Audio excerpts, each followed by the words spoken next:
Hello everyone, welcome to Podex by STK. మీరు చాలా interviews చూసుంటారు విత్ డిఫరెంట్ డాక్టర్స్. కార్డియాలజిస్టులు చూసుంటారు, న్యూరాలజిస్టులు చూసుంటారు, ఆర్థోపెటిక్స్ చూసుంటారు. ఇలా వీళ్ళ గురించి చాలా వాళ్ళు చెప్పే విషయాలు కానీ వాళ్ళు ఏం చేస్తారు అని మనందరికీ తెలుసు, అవన్నీ చూసే ఉంటాం కూడా. బట్ ఈరోజు I've got a doctor who is not just called the doctor. ఒక డాక్టర్ అని మాత్రం అనకూడదు, బట్ డాక్టర్స్కి ఏం చెయ్యాలి, ఎలా ఉంది అని చెప్పే డాక్టర్. స్పెషలైజేషన్ వచ్చి రేడియాలజిస్ట్.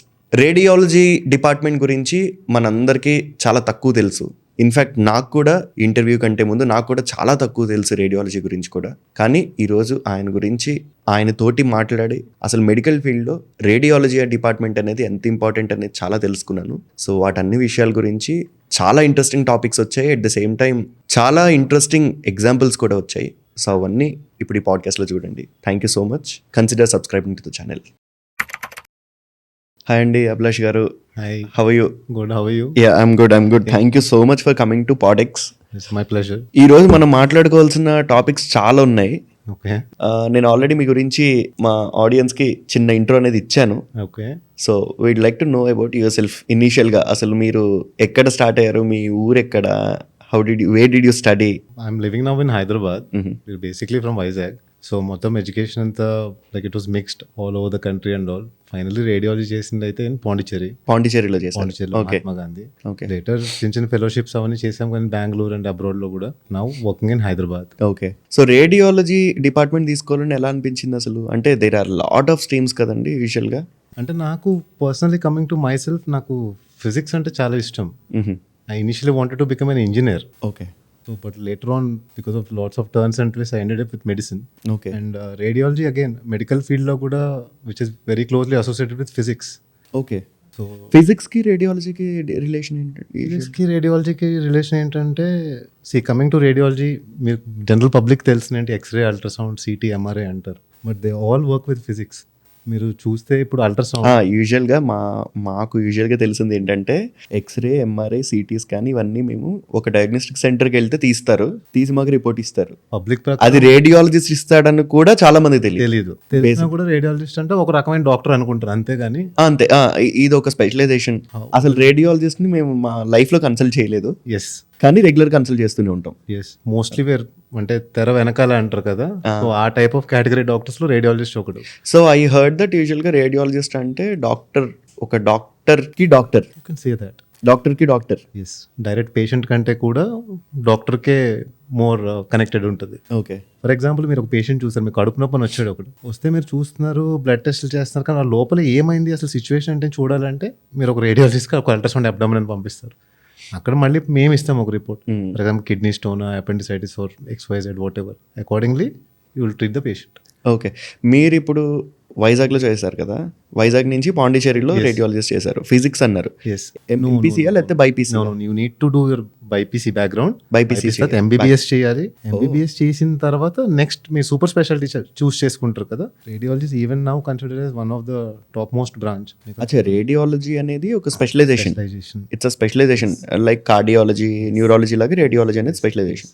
కంపల్సరీ ఎంబీబీఎస్ చేయాలి, ఎంబీబీఎస్ తర్వాత. ఓకే. సో ఇప్పుడు ఫిజిక్స్ ఎలా యూజ్ అవుతుందండి రేడియాలజీలో? ఫిజిక్స్ ఎలా అంటే మీకు ఇప్పుడు ఎగ్జాంపుల్ చెప్తాను. ఇట్స్ వెరీ ఇంట్రెస్టింగ్ బ్రాంచ్, చాలా వాస్ట్ అది. So when we take ultrasound, basic ultrasound గురించి మాట్లాడదాం, how physics plays a work అని. అల్ట్రాసౌండ్ అనేది ఎలా పనిచేస్తుంది అంటే, మీరు ఒక మిషన్ ఉంటుంది, you're sending electrical signal to it. ఆ ఎలక్ట్రిసిటీని అది సౌండ్ గా కన్వర్ట్ చేస్తుంది, and sound you can't hear. Okay. మీరు అబ్జర్వ్ చేస్తే ultrasound we do with probes అంటాం, మిషన్ పెట్టి చేస్తాం కదా పేషెంట్స్ మీద. ఆ ప్రోబ్ మీద నంబర్స్ ఉంటాయి, everything is less than 20. Okay. 9, 5, 12, 11 అని ఉంటుంది. మన human ear we can hear from 20 to 20,000 hertz. So ఒక మనకి చెవుకు వినిపించిన సౌండ్ని you're sending the sound into the patient's body. ఆ సౌండ్ ఏం చేస్తుంది, like how bats and dolphins use చేసుకుంటాయో ఆ సౌండ్ బాడీ నుంచి వెనక్కి పంపిస్తుంది. ఇలా సౌండ్ ఇక్కడ తగులుతుంది, it's coming back again. Okay. ఆ వచ్చిన దాన్ని మళ్ళీ ఇది కలెక్ట్ చేసుకొని it's giving you electrical signal as an image. So that is how you're getting the image. మీరేంటి again you're mixing medicine into it. మీరు ఏ ఇమేజ్ చేస్తున్నారు, లోపల ఉన్న body parts, liver, kidney, gallbladder, whatever, like XY. So and interpreting the anatomy and the pathology, అంటే ఒక part ఎలా ఉంది, దానికి ఏం జబ్బు వచ్చింది, లేకపోతే దాని కండిషన్ ఏంటి. సో యూజువల్గా రేడియాలజీలో కూడా స్పెషలైజేషన్స్ ఉంటాయండి యూజువల్గా తీసుకునేది?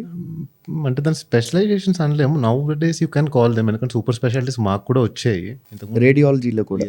ఎస్ నౌ ఇప్పుడు ఫీటల్ మెడిసిన్ అంటున్నాం కొత్తగా, అంటే ఓన్లీ ప్రెగ్నెన్సీ వాళ్ళని చూడడానికి. It's called one more branch called intervention radiology, which is booming. Next it is number 1 branch as of now. అంటే వీ డూ స్టెంటింగ్ కానీ బయోప్సీస్ ఇవన్నీ with the help of technology, pinpoint పర్సిషన్తో చేయొచ్చు. Intervention radiology, తర్వాత మస్కులోస్కెల్టన్ అని చెప్పి parts కాకుండా only muscle bone structures ఎలా ఉన్నాయి. Okay. So you can choose that way. మీరు చదువుకునేటప్పుడు యూజువల్ పాండిచేరిలో మీరు రేడియాలజీ అనేది చూస్ చేసుకుని చదువుకునేటప్పుడు ఫిజిక్స్ ఇంట్రెస్ట్ ఉంది కాబట్టి రేడియాలజీ చూస్ చేసుకున్నారు. ఆల్ ది స్టూడెంట్స్ ఎవరైతే ఎంబీబీఎస్ చేసే వాళ్ళు ఉంటారో వాళ్ళకి ఫిజిక్స్ ఇంట్రెస్ట్ ఉంటే కనుక they can choose radiology. It's good. మీరు చదువుకునేటప్పుడు what pushed you towards okay ఇది బాగుంది, ఇది ఇంట్రెస్టింగ్ గా ఉంది అన్నది? ఇప్పుడు ఐవ్ సీన్ డాక్టర్స్, మనకి తెలుసు స్పెషలైజేషన్ డాక్టర్స్ అందరూ చాలా మంది ఉంటారు, కార్డియాలజిస్టులని, న్యూరాలజిస్ట్ చాలా మంది ఉంటారు. వీళ్ళందరికీ బాడీ ఓపెన్ చేసి ఎక్కడో ఒకటి సర్జరీ చేయడం లేకపోతే అదంతా చేయడం ఉంటుంది. అండ్ డాక్టర్స్ కూడా ఎవరైతే స్పెషలైజేషన్ చేశారో వాళ్ళు కూడా మీరు ఇచ్చిన రిపోర్ట్ చదవగలరు. అవును. Then what makes you different from them? వాళ్ళు కూడా చదవగలిగినప్పుడు ఎలా అంటే ఇప్పుడు చెప్తున్నాను, మీరు మాట్లాడినట్టు ఇప్పుడు కార్డియాలజిస్ట్ ఉన్నాడు, ఓన్లీ హార్ట్ చూస్తాడు. న్యూరాలజిస్ట్ ఓన్లీ బ్రెయిన్, ఒక నెఫ్రాలజిస్ట్ ఒక కిడ్నీ, పీడియాట్రిషియన్ పిల్లల డాక్టర్, గైనకాలజిస్ట్ లేడీస్ డాక్టర్. వీళ్ళందరికీ ఇన్వెస్టిగేషన్స్ కావాలి. ఇప్పుడు గైనకాలజిస్ట్ ప్రెగ్నెంట్, ఆమెకు స్కానింగ్ కావాలి. ఒకడు బోన్స్ ఇరగొట్టుకొని వచ్చాడు ఆర్థోపెడిషన్, మినిమం ఒక ఎక్స్రే కావాలి, ఏం ఎరిగింది ఎక్కడ, బ్రెయిన్ లో బ్లీడింగ్ అయింది, న్యూరాలజిస్ట్ చూస్తున్నాడు, వాడికి ఒక సిటీ ఎంఆర్ఐ కావాలి. వీళ్ళందరూ ఎవరి దగ్గర రావాలి? At the end of the day need to come for radiologist. That is what even made me interested in the branch. నా ఎంబీబీఎస్ అయినప్పుడు I was interested in general medicine. Okay. Majority of the students MBBS అయిన తర్వాత they all fall in love with general medicine. I don't know the reason why, but most of us are fascinated towards it. Okay. అదే చూస్తున్నప్పుడు I have scene like real great stalwart good doctors, radiologist, where other doctors and coming and consulting with them regarding a patient. So that made me fascinated. Okay, ఏంటి అసలు ఒక doctor వచ్చి ఇంకో doctor దగ్గర discuss చేసిపోతున్నాడు, ఇదేదో interesting గా ఉంది అని. సో డాక్టర్స్ మీ దగ్గరికి వచ్చి డిస్కస్ చేస్తారు? Yes. Okay. Whatever might be the branch, వాళ్ళు ఏ బ్రాంచ్ వాళ్ళు అయినా కానీ they come, they see, they discuss. ఒక ఎమర్జెన్సీ సిచ్యువేషన్ వచ్చింది, ఇప్పుడు యాక్సిడెంట్ అయ్యి ఎమర్జెన్సీ సిచ్యువేషన్ వచ్చింది. ఆ సిచ్యువేషన్ వచ్చినప్పుడు మీరు ఎలా హ్యాండిల్ చేస్తారు? యూజువల్గా ఇప్పుడు డాక్టర్స్ అంటే నాకు వచ్చిన డౌట్లు ఏంటంటే, మిమ్మల్ని క్వశ్చన్స్ అడగాలి అని రాసుకుంటున్నప్పుడు అసలు బుక్స్ పెట్టుకోలేదు ఇంతకు ముందు దాంట్లో, ఇప్పుడు బుక్ పెట్టుకోవాల్సి వచ్చింది ఎందుకంటే చాలా పాయింట్స్ ఉన్నాయి నాకు. ఒక యాక్సిడెంట్ అయ్యి హాస్పిటల్లో వెంటనే జాయిన్ అయినప్పుడు we don't know the persons blood group తెలీదు, ఆల్రెడీ ప్రీవియస్ ఎగ్జిస్టింగ్ కండిషన్స్ ఉన్నాయో లేదో తెలియదు, డయాబెటిక్ లేదో తెలియదు, బీపీ ఉందో లేదో తెలియదు. ఇవన్నీ లేనప్పుడు యూజువల్గా ఫస్ట్ వచ్చేది రేడియాలజిస్ట్ దగ్గరికే. ఆ పర్సన్ అనాటమీ అనేది మీ దగ్గరికి వస్తుంది కదా, పర్సన్ డీటెయిల్స్ అనేవి, అవి ఎలా అంత ఫాస్ట్గా ఎలా చేస్తారండి యూజువల్గా? ఫస్ట్ ఎప్పుడైనా సార్ మెడిసిన్ ఎలా అంటే ఇట్స్ టీమ్ వర్క్. ఒక్క డాక్టర్తో సెట్ అయ్యింది కదా, మీరు తీసుకొని సినారని ఎక్స్ప్లెయిన్ చేస్తాం. ఇప్పుడు యాక్సిడెంట్ అయ్యి మనకి ఇయర్కి వచ్చేసాడు, ఫస్ట్ మనకి ఏంటి వన్ స్టేబుల్ చేసుకోవాలి. So there is a formula ఒకటి ABC, airway, breathing, circulation. Okay. ముందు వాడికి ఊపిరి సరిగ్గా వెళ్తుందా లేదా, యూసోఫేగస్ లంకెళ్ళే ఎయిర్వే పార్ట్స్ కరెక్ట్గా ఉందా లేదా, బ్లడ్ సర్క్యులేషన్ కరెక్ట్గా ఉందా లేదా, ఎక్కడైనా లీక్ అవుతుందంటే ఫస్ట్ సర్క్యులేషన్ కంట్రోల్ చూసుకుంటే బ్లడ్ ఫ్లోని కరెక్ట్గా ఎక్కడైనా లీకేజ్ ఏమైనా కరెక్షన్స్ చేయాలి surgically and all. Then come the investigations. ఇందులో ఫస్ట్ మీరు చెప్పినట్టు బ్లడ్ గ్రూపింగ్ అవన్నీ ఇన్స్టెంట్గా వస్తాయి రిపోర్ట్స్ మనకి, what is the blood group అని. దాంతోపాటు వైరల్ మార్కర్స్ అంటాం, వాటికి హెచ్ఐవి ఇలాంటివి అని ఒకటి చెక్ చేసుకోవాలి. అవి ఎంత ఫాస్ట్గా మీరు చేయగలరు? We're rapid sir, within 10-15 minutes మన చేతికి వచ్చేస్తాయి. Okay. In this span what we do is we get an x-ray done or scanning done, ఏంటి కండిషన్ ఏంటి అని అకార్డింగ్లీ విల్ ట్రీట్. సో మీ దగ్గరికి యూజువల్గా రకరకాల జనం multiple investigations yes regarding multiple investigations అంటే ఎంఆర్ఐ అని, సిటీ స్కాన్ అని, ఎక్స్రే అని, బ్లడ్ టెస్ట్లు అని, ఇవన్నీ వస్తూ ఉంటారు మీ దగ్గరికి. మీ దగ్గరికి రఫ్గా ఒక 15-20 వచ్చాయనుకోండి, హౌ డూ యూ ప్రయారిటైజ్? ఎలా ప్రయారిటైజ్ చేస్తారు? ఇది ఫస్ట్ ఇవ్వాలి, ఈ రిపోర్ట్ ఫస్ట్ ఇవ్వాలి, ఈ రిపోర్ట్ ఇప్పుడు ఇవ్వాలి, ఎలా ప్రయారిటైజ్ చేసుకుంటారు? ఇవి గివ్ అప్ దెమ్ అంటే మనం షెడ్యూల్ చేస్తాం సార్. అది ఇప్పుడు మీరు చెప్పినట్టే general health checkups, patient condition ఏం కంప్లైంట్స్ ఏమి ఉండవు, అసలు నా పరిస్థితి ఏంటి, నా బాడీ ఎలా ఉందో చూసుకోవడానికి వస్తారు వాళ్ళు. వాళ్ళకి మార్నింగ్ స్లాట్స్ ఇస్తాం, మార్నింగ్ జనరల్ చెకప్స్ ఇవన్నీ ఉంటాయి. 10 o'clock 11 o'clock ఏమవుతుంది అంటే gynaecologist will start coming into the picture. 11 to 2-3 అనేది overall it's same scenario all over the city, మొత్తం ఎక్కువ వాళ్ళకే ఉంటుంది ప్రయారిటైజేషన్. అచ్చా. And again if you coming to super speciality hospitals, అంటే కొన్ని hospitals particularly only gastro, particularly in cardio, particularly in paediatrics అలా ఉన్న వాళ్ళకి వాళ్ళ పాపులేషనే ఉంటుంది. ఏ కేసు ఏమున్నా కానీ ఒక అపెండిసైటిస్ కానీ ఒక కిడ్నీలో స్టోన్ కానీ లేకపోతే ఎక్టోపిక్ ప్రెగ్నెన్సీస్ అంటాం, అంటే గర్భసంచిలో కాకుండా అక్కడ ఇక్కడ వస్తూ ఉంటాయి ఓవరీస్ ట్యూబ్స్లోకి, అలాంటి కండిషన్స్ అలా కూడా ఉంటాయి సార్. అంటే గర్భసంచిలోనే కాకుండా ప్రెగ్నెన్సీస్ వేరే చోటు కూడా వస్తాయి. వస్తాయి ఎక్టోపిక్ ప్రెగ్నెన్సీ, అవి కంటిన్యూ చేయకూడదు, డిస్కంటిన్యూ చేసి ఓ, అవి రప్చర్ అవుతా కూడా ఉంటాయి. అచ్చా. సో ఒక యాక్సిడెంట్ కేసు, ఇలాంటి కేసులు ఏమైనా వస్తే మిగతా వాళ్ళందరినీ పక్కన పెట్టమే, ఫస్ట్ వాడినే తీసుకుంటాం. అలా it's always the priority for the emergency. యూజువల్గా ఇప్పుడు రేడియాలజీ గురించి నేను మాట్లాడాలి కాబట్టి మీతోటి ఎలా మాట్లాడాలి ఏంటి అని చెప్పి చూసుకుని నేను క్వశ్చన్స్ ప్రిపేర్ చేసుకుని ఒక రేడియాలజీ అంటే ఇది అని చెప్పి నేను హోంవర్క్ చేసుకున్నాను కాబట్టి నాకు అర్థమైంది రేడియాలజిస్ట్ అంటే ఏంటో. జనం మిమ్మల్ని ఎలా చూస్తారు సార్ యూజువల్గా?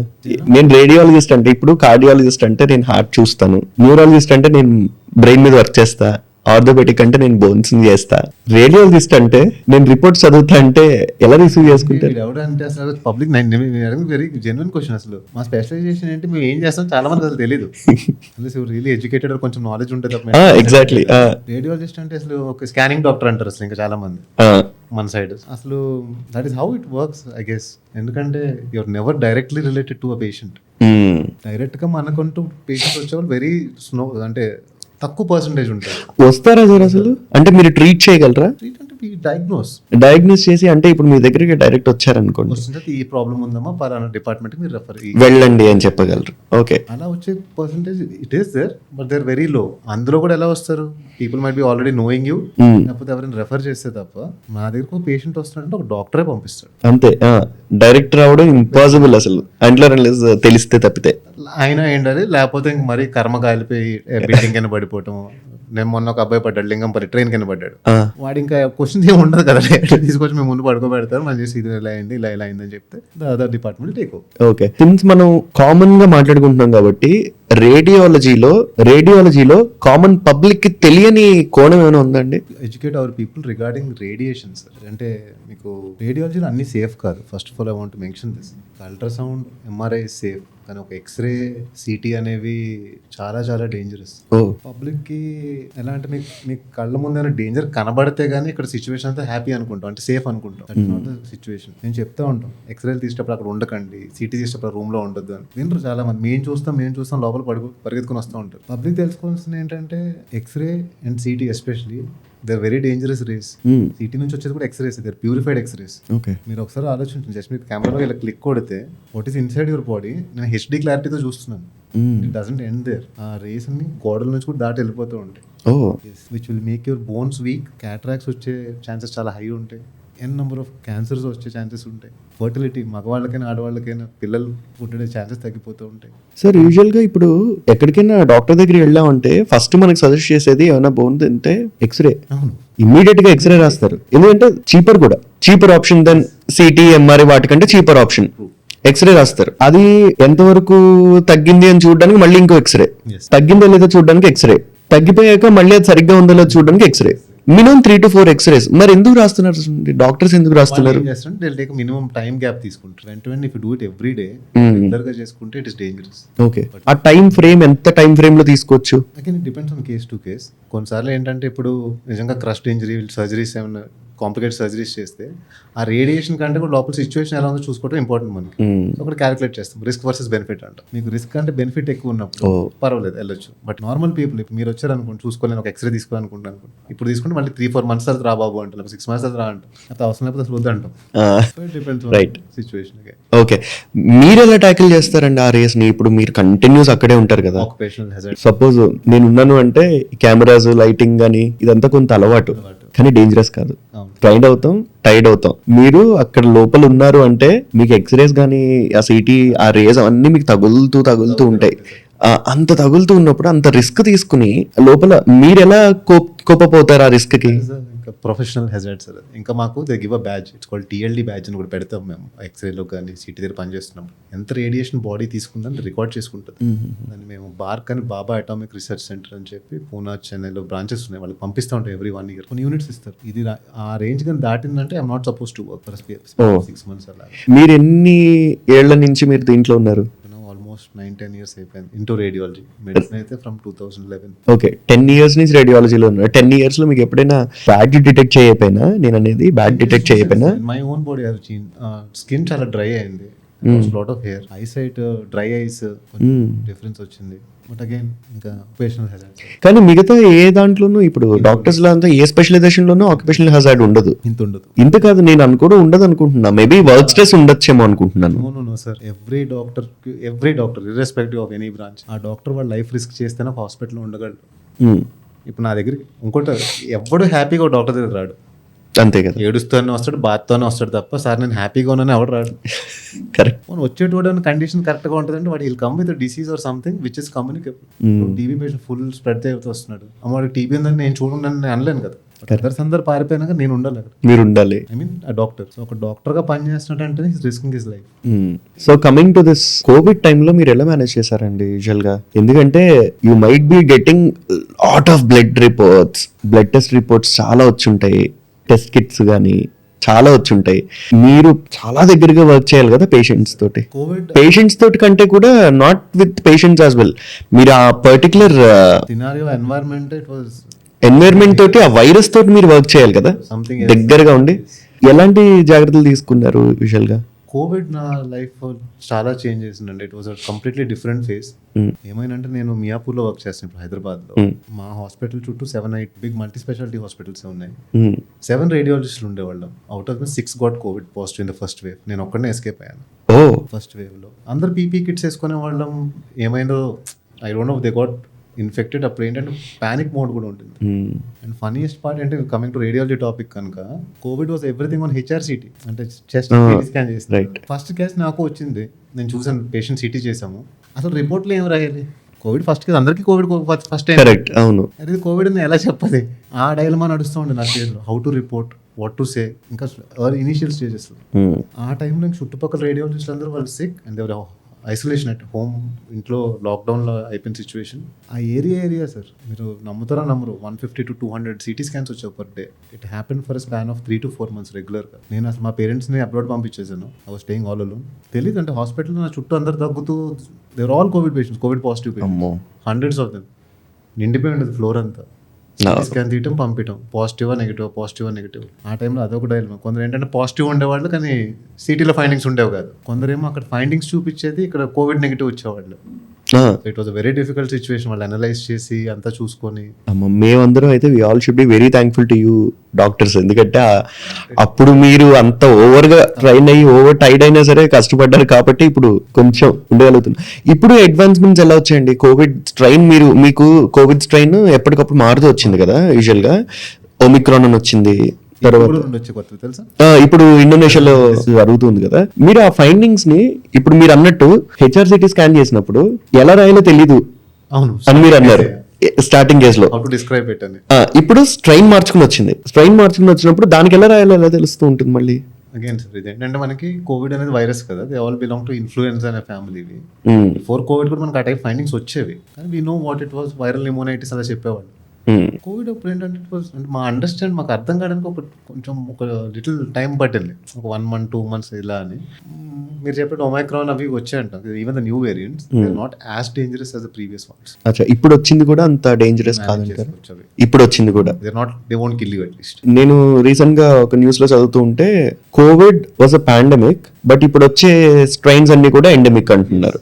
బికాస్ ఇంకా వాటితోటి మనం రెగ్యులర్ ఫ్లూ లాగా బతుకుతూ వెళ్ళిపోవాలి అని. కోవిడ్ అనేది కూడా మనకు 2019లో అనుకున్నాను, 100 సంవత్సరాల నుంచి ఉంది covid. Okay, so as a radiologist గా, యాజ్ అ డాక్టర్ గా, ఇప్పుడు వచ్చే variants is not that dangerous. జాగ్రత్తలు తీసుకోవాలి కానీ అంత భయపడక్కర్లేదు.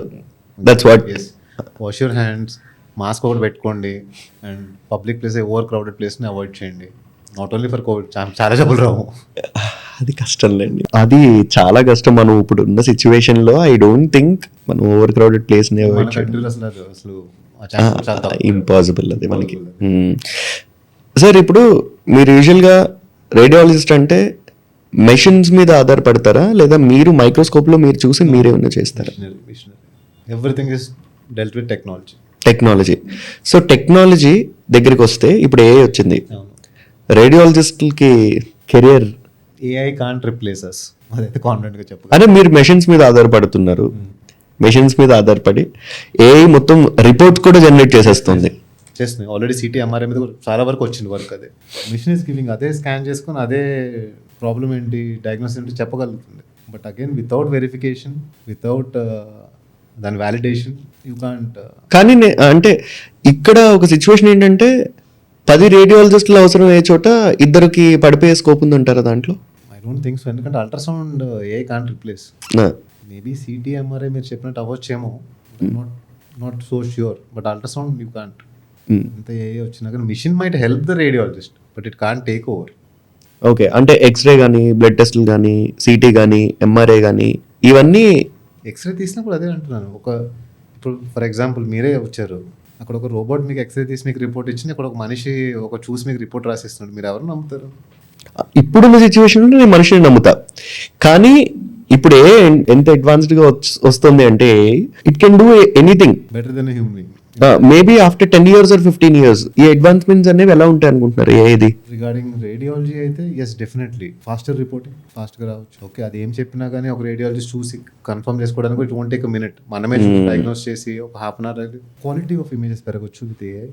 ఎందుకంటే అదే పికప్ చేసుకుని ఎక్కడ ప్రాబ్లం ఏముందో కెన్ ఫోకస్. ఆల్రెడీ ఇంప్లిమెంట్స్ అవుతున్నాయండి మన హైదరాబాద్లో కానీ, మన తెలుగు స్టేట్స్లో కానీ, మన ఇండియాలో వచ్చాయి. బట్ నేషనల్ లెవెల్ ఇంకా ఇంటూ ప్రాక్టికల్గా అవ్వలేదు, ఇంటూ ద పబ్లిక్ రాలేదు, రీసెర్చ్ లెవెల్లో ఉంది.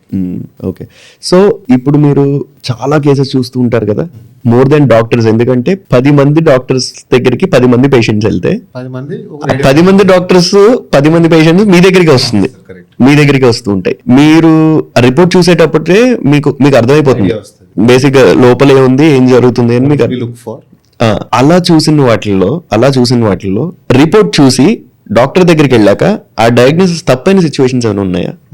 ఉన్నాయి సార్, ఉన్నాయి. చూసాను కొన్ని, యాక్చువల్లీ కొన్ని కనపడ్డాయి. ఉన్నాయా? ఏమైనా చిన్న ఎగ్జాంపుల్ ఏమైనా చెప్పగలరా? ఒకరోజు ఏమైందంటే ఒక జనరల్ సర్జన్ ఒక పేషెంట్ రైట్ సైడ్ ఐలియాక్ ఫోజల్ పేషెంట్కి చాలా పెయిన్ వచ్చేస్తుంది, ఇది 100% అపెండిసైటిస్, నైట్ 12:30 1:30 వచ్చినట్టు case. It happen in Sangareddy. ఆయనకి ఆ టైంలో రేడియాలజిస్ట్ సపోర్ట్ దొరకలేదు, there is no radiologist available అసలు. And it is a sad part in a country. Actual బాగా స్కేర్సిటీ ఉంటుంది, ఇఫ్ సమ్మన్ బాగా స్కేర్సిటీ ఉన్న బ్రాంచ్ అనేది రేడియాలజీ. ఆయనకి దొరకలేదు, అండ్ పేషెంట్ పెయిన్ చూసి తట్టుకోలేక హీ ఆపరేటెడ్ అపెండిసైటిస్ ఆపరేషన్ చేసేసారు. నెక్స్ట్ డే కుట్లంతా హాస్పిటల్ అడ్మిట్ అయినాడు. Next day evening the guy started with pain again. నాకు నొప్పి తగ్గట్లేదు, ఏడవటం స్టార్ట్ చేశాడు. అప్పుడు వాళ్ళు పంపించారు, అక్కడ అంబులెన్స్ ఇచ్చి మనకి ఇటు సైడ్ పంపించారు. హైదరాబాద్కి వచ్చిన తర్వాత చూస్తే నేను అపెండిక్స్ తీసేస్తున్నాడు. ప్రాబ్లం ఏంటంటే కిడ్నీ నుంచి ఒక స్టోన్ వచ్చి ఇరుక్కుపోయిన యూరేటర్లో, ద సేమ్ లొకేషన్ అపెండిక్స్ ఉండేది. మిమిక్డ్ సర్జన్ ఆ పేషెంట్ ఎవరైనా జనరల్గా చూస్తే అపెండిసైటిస్ అనుకుంటారు, కానీ ఒక్కసారి ఆ టైంలో if you had an imaging done, treatment అసలు మారిపోయేది. So there are few cases, instances I have seen such things. So radiologist అనేది మా అందరి లైఫ్లో ఒక భాగం. అంతే, మిగతా ఏ స్పెషలైజేషన్ వచ్చినా రాకపోయినా సరే రేడియాలజిస్ట్ అనేది లైఫ్లో ఒక్కసారి వస్తారు కంపల్సరీ. Seeing is believing. ఏదైనా చూస్తే కానీ నమ్మని రోజుల్లో నాకు డాక్టర్లు నాడి పెట్టుకొని నీకు ఇలా అయింది అంటప్పుడు ఒకటి స్కాన్ చేసి లోపల ఇలా అయింది అంటే you will go for the other option కదా. యా, రీసెంట్గా లాస్ట్ టైం మొన్న పాడ్కాస్ట్లో కూడా ఒక హోమియోపతి డాక్టర్ తోటి మాట్లాడుతుంటే మీరు ఎంతవరకు రిలై అవుతారంటే, మేము ఖచ్చితంగా వాటి మీద రిలై అవుతాము, రిలై అయ్యే చేస్తున్నాము. మీరు అన్నట్టే బేసిక్గా మనకి ఏముందో తెలిస్తే ట్రీట్ చేయడం ఇంకా ఈజీ కదా అన్నారు. సో అటు ఏముందో తెలిసేలా చెప్పేది మీరే, ఏముందో తెలిసేలా చెప్పేది, రైట్? బట్ వేరే వాళ్ళు కూడా ఉంటారు, మైక్రోబయాలజిస్ట్ అని, ప్యాథాలజిస్ట్ అని. It's a team. ఓకే, ఇందాక మనం రేడియేషన్ గురించి మాట్లాడుకున్నప్పుడు సిటీ అండ్ ఎక్స్రేస్లో రేడియేషన్స్ వస్తుంది, ఎంఆర్ఐలో తక్కువ వస్తుందా, అసలు ఉండదా? అసలు ఉండదు, ఎంఆర్ఐ అసలు రేడియేషన్ ఉండదు. అది అగైన్ అది మీకు ఎందుకంటే you should understand how it is working అనేది. ఎంఆర్ఐ ఏం చేస్తుంది అంటే మీ బాడీలో H2 వాటర్ ఉంది కదా, H2 వాటర్, HO సెపరేట్ చేస్తుంది అయానిక్ లెవెల్లో, H+H+. మీ whole body it's multiple mini magnets, micro magnets తయారవుతాయి. That machine itself is ఒక సూపర్ మ్యాగ్నెట్ అది. సో రెండు positive repel and opposite force attract అనే లాజిక్ వాడది, it creates energy, turn out into image. సో మీరు ఎక్కువసేపు ఎంఆర్ఐ మిషన్లో ఉంటే complications you might have skin burns. Okay, skin burn కానీ లోపల ఏమైనా ఇంప్లాంట్ ఉంది, ఇప్పుడు ఒక ఇంప్లాంట్ వేసి పంపించాం మనకి పేషెంట్ టీకేర్ అంటే నీ రీప్లేస్మెంట్ చేసేది. మ్యాగ్నెటిక్. అదే మీరు ఐరన్ స్టీల్ అయితే కాల్ నుంచి బయటకు వచ్చే అవకాశాలు కూడా ఉంటాయి సార్. Powerful magnet. సో మనం అందుకని ఇప్పుడు ఏంటంటే అలాంటప్పుడు ఏం చేస్తారు సార్ యూజువల్గా? Non magnetic materials like gold కానీ స్టెయిన్లెస్ స్టీల్ కానీ coated, platinum coated, whatever it is, ఆ మ్యాగ్నెటిక్ ప్రాపర్టీస్ లేని మెటల్ని చూస్ చేసుకుంటాం. అయినా కానీ హీట్ యూ కాంట్ అవాయిడ్ కదా. ఏ మెటల్ అయినా it pick up heat very fast. So skin burns ఈ టైప్ కనిపిస్తాయి మనకి కాంప్లికేషన్స్. అలాంటి వాళ్ళు ఎంఆర్ఐ తీసుకోవడం చేస్తాం, సిచ్యువేషన్ తప్పదంటే చేయాల్సి వస్తుంది. Again risk versus benefit. చిన్న ప్యాచ్ కాలిందంటే లోపల ఏమవుతుందో తెలుసుకోవాలనుకుంటే నష్టం ఏం లేదు. You can handle the burn. అంటే అలాంటప్పుడు ఎక్కువ ఎమర్జెన్సీ అయిన సిచ్యువేషన్స్ ఉంటాయండి యూజువల్గా. మరీ ఎమర్జెన్సీ అని నాట్ ఇన్ ఎంఆర్ఐ, సిటీలో చూస్తాం. అంటే వెరీ నీట్ ఫాస్ట్గా ఒక ఏమైనా తెలుసుకోవాలనుకుంటే MRI time taking scans. Oh, half an hour, 40 minutes, 20 minutes, 15 minutes time. CTs fast, CT is fast, 5 minutes అయిపోతుంది. లైక్ ఎక్స్రే, అంతే. జిఫ్. ఎక్స్రే ఇస్ ఫాస్టెస్ట్ అసలు, అదేం కాదు, దానికి పేరు పెట్టలేదు. What do you actually suggest అంటే మా అందరికీ ఏం చెప్తారు మీరు? ఎక్స్రే తీయించుకోవాలా, సిటీ తీయించుకోవాలా, ఎంఆర్ఐ తీయించుకోవాలా? అది కూడా it is all depending on the condition. Spine వెన్నెముక తీసుకున్నాం, city no use, ultrasound no use, x-ray బేసిక్గా అసలు స్పైన్ షేప్ ఎలా ఉందో చూసుకోవడానికి తప్ప పెద్ద యూజ్ లేదు. ఎందుకంటే అంత డెప్త్లో వేరే మెషిన్స్ మనకు చూపించవు other than MRI. So spine అని వచ్చారా నేను ఎంఆర్ఐ అంటాను. ఫ్రాక్చర్స్ అయ్యే బాడీలో, కింద పడ్డాను లేదా బైక్ యాక్సిడెంట్ ఏదో సంథింగ్ హ్యాపెండ్, ఫ్రాక్చర్ ఏమైనా అయినప్పుడు this nothing superior than x-ray or CT. Pregnancy ఒక ఆమె వచ్చింది, ఆమెకు అసలు మీకు ఆప్షనే లేదు. You can't do an x-ray, you can't do a CT. బేబీకి చాలా డేంజరస్, నాట్ ఈవెన్ వన్స్. ఎంఆర్ఐలో అంతసేపు పెట్టలేము. So you have only option ultrasound. MRI చేస్తాం. అంటే నేను అన్నది రేడియేషన్ని దృష్టిలో పెట్టుకుని, యాక్యురసీని దృష్టిలో పెట్టుకుని, బయటకు వచ్చి మనకి సొల్యూషన్ కూడా దృష్టిలో పెట్టుకుంటే విచ్ ఇన్వెస్టిగేషన్ బెస్ట్ అంటారు? బెస్ట్ అంటారు. ఏది which investigation is the best? మీకు అది కూడా దాన్ని ఎలా అంటే depending on the material of the body part which you look for. Okay. Bones, disease వదిలేండి, బోన్స్ ఆర్ హార్డ్ థింగ్స్. ఇప్పుడు x-ray or CT is good అంటే దాని స్ట్రక్చర్ చూడడానికి. Inside the bone is soft, bone marrow and దాని గురించి మనకు తెలియదు. అది ఎంఆర్ఐ. లంగ్స్, గాలి పీల్చుకునేది, లంగ్స్ ఉన్న పార్ట్ ఇవన్నీ ఎప్పుడు always x-rays or CT is good better than other investigations. So body part బట్టి, కండిషన్ బట్టి this thing will be decided. మీరు అంటే బాడీ అనాటమీ మొత్తం చూసేస్తారు కదా? అవును, you should be perfect with it. Anatomy లేకుండా దిస్ నో రేడియాలజీ. రఫ్గా ఎన్ని రకాల బ్లడ్ టెస్ట్లు ఉంటాయండి ప్రపంచంలో? బ్లడ్ టెస్ట్లు అంటారా లేకపోతే ఇన్వెస్టిగేషన్స్ అసలు ఎన్ని ఇన్వెస్టిగేషన్స్ ఉండొచ్చు? అసలు ఆ ఇన్వెస్టిగేషన్ తెలుసుకోవాలనుకుంటే ఒక జీవితం సరిపోదు. Unlimited. You talk about we can go on for days. అసలు దానికి ఎండ్ లేదు. వన్ లైఫ్ టైం సరిపోదు ఫర్ డాక్టర్. ఇది చదువుకోవడం మీరు చెప్పి ప్రాక్టీస్ కూడా కాదు. You can't finish. అలాంటప్పుడు మీకు కొత్త ఇన్వెస్టిగేషన్స్ ఏమైనా వచ్చాయనుకోండి, కొత్త ఇన్వెస్టిగేషన్స్ వచ్చినప్పుడు దాని గురించి తెలుసుకుని ఆ మెషిన్ ఎక్కడుంది లేకపోతే అదే రిపోర్ట్ తెచ్చుకుని ఇచ్చేసరికి పేషెంట్కి ఇక్కడ టైం అయిపోతూ ఉంటుంది. అలాంటప్పుడు ఏం చేస్తారు sir usually? How do you get updated అన్న? ఓకే, దీనికి ఎలా ఉంటుందంటే ఏ స్పెషలైజేషన్ వాళ్ళకి we have a union or association. మా రేడియాలజీ దానికి it's called IRIA, Indian radiological and imaging association. ఇప్పుడు మీరు అడిగిన క్వశ్చన్ వాళ్ళు కొత్తగా ఒక మిషన్ వచ్చింది, ఒక కొత్త టెక్నిక్ వచ్చింది, సమ్ న్యూ అడ్వాన్స్మెంట్ వచ్చింది. ఈ దేశంలో ఉన్న రేడియాలజిస్ట్ కూడా ఎవరు చెప్తాడు, ఎలా తెలియాలి వీళ్ళకి? సో వీళ్ళు ఏం చేస్తారంటే ఎవ్రీ ఇయర్ ఒకసారి ఒక స్టేట్ కాన్ఫరెన్స్, ఒక నేషనల్ కాన్ఫరెన్స్ ఆర్గనైజ్ చేస్తారు. If you really attend it very useful మన కెరియర్స్ కూడా. ఎడ్యుకేషన్ బ్రష్ అప్ అవుతుంది, new things, new techniques will be taught by stalwarts, great doctors. It's an privilege. అక్కడ మనం వెళ్ళటమే పెద్ద ప్రివిలేజ్ అది. ఇంకా వాళ్ళ నాలెడ్జ్ మనం షేర్ చేసుకొని చాలా నేర్చుకోవచ్చు. That is how it goes in to the country. మీరు ఎలాగంటే నేను అనేది ఇప్పుడు patient has very less time, ఒక 2 రోజులు ఉంది టైం అంతే.